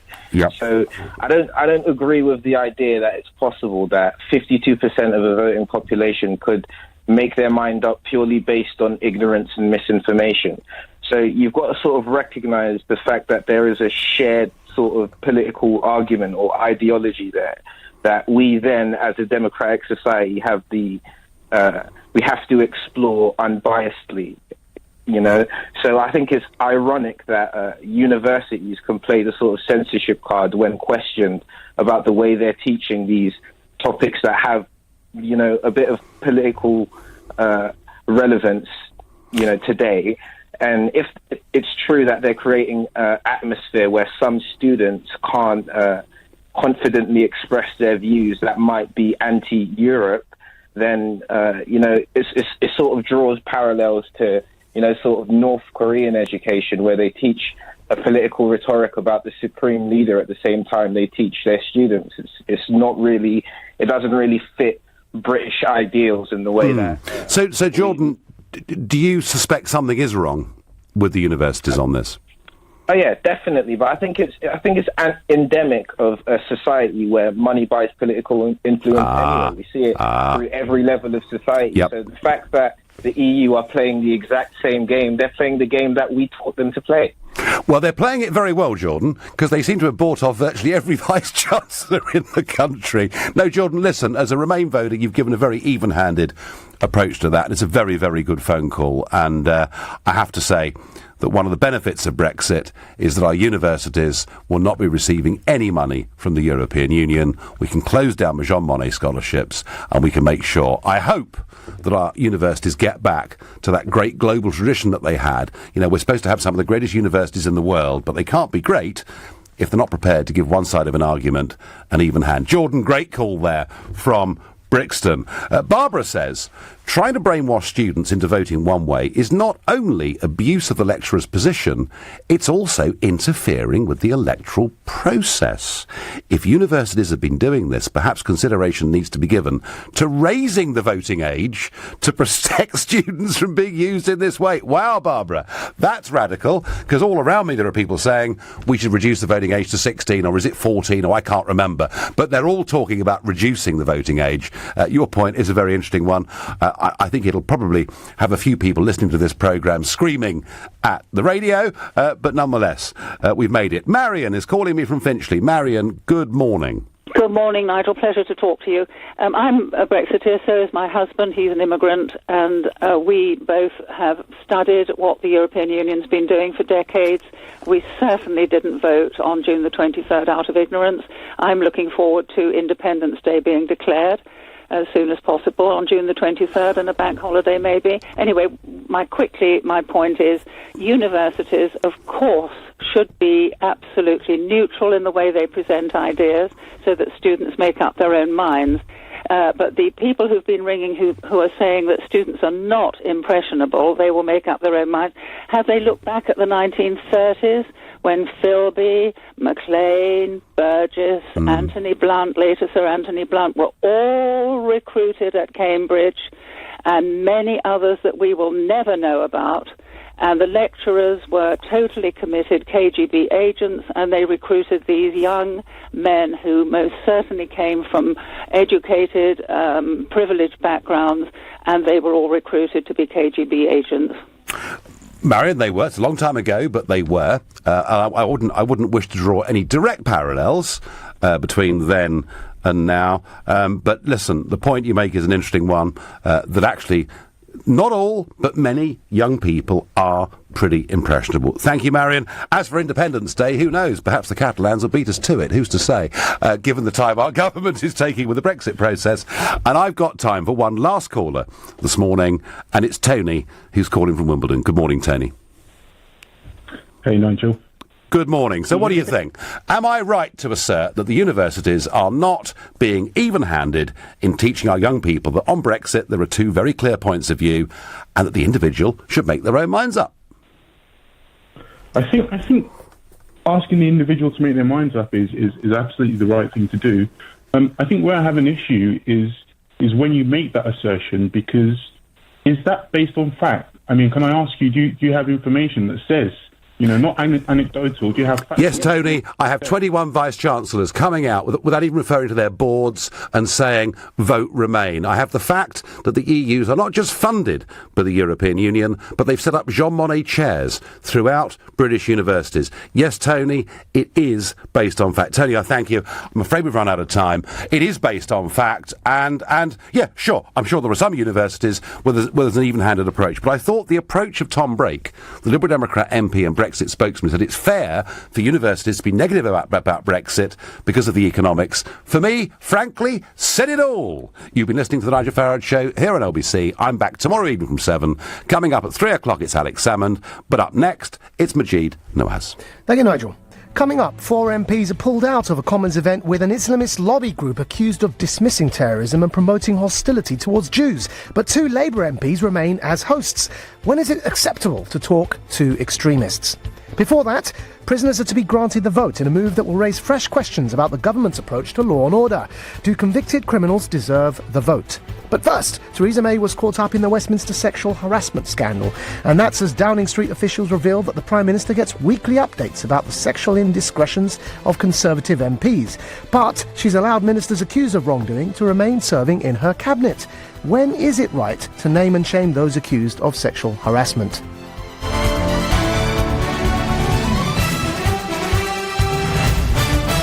On FM, online, on your mobile and on digital radio. Leading Britain's conversation. This is LBC.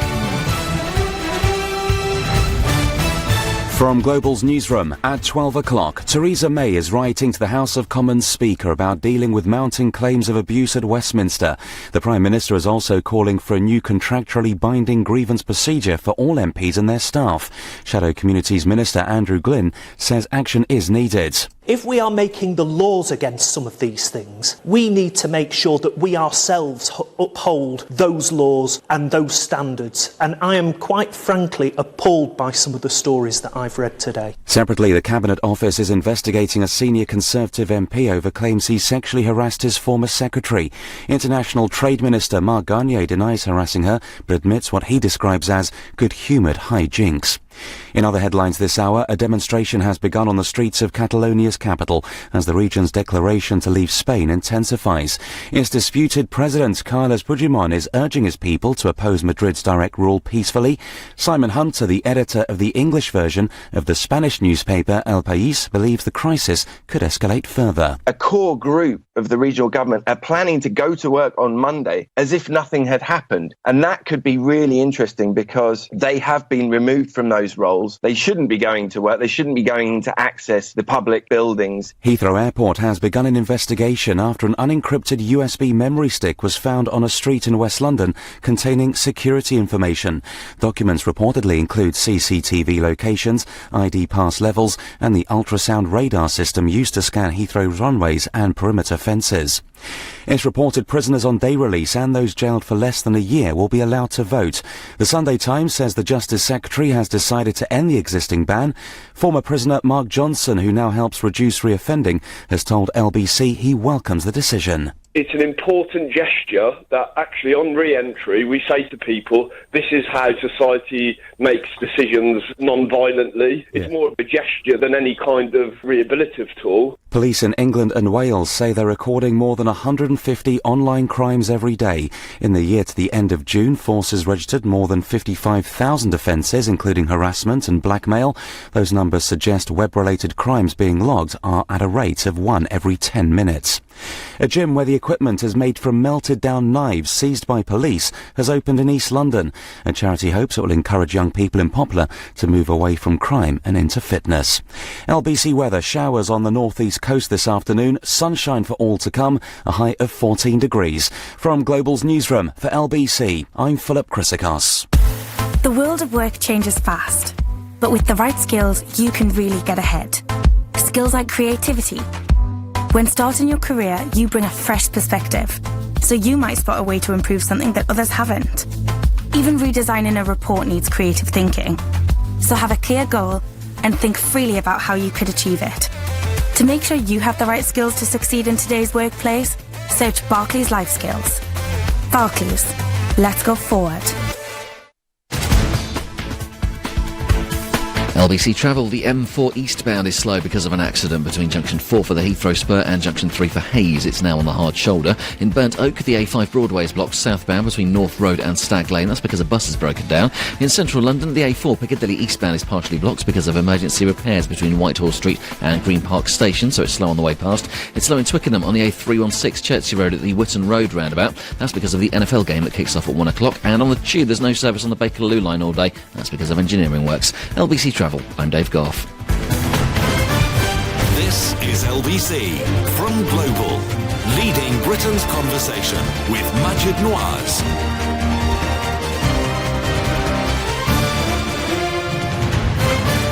Good afternoon, it's Majid Nawaz here on LBC, leading Britain's conversation for the regular weekend show every Saturday and every Sunday from 12 to 3.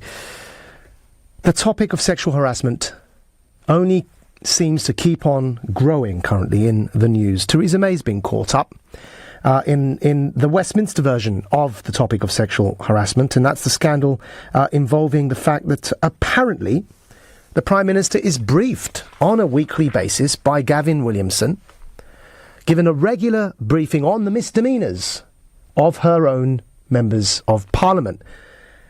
Now, that briefing, it covers topics such as MPs having affairs, MPs suffering from sex addiction, MPs caught using prostitutes, MPs caught running up gambling debts, and MPs taking Class A drugs. But the Prime Minister currently stands accused of not doing anything about the names she's been given and not reporting them to the police. Some of the charges are quite alarming, and I've got to say, up until this wine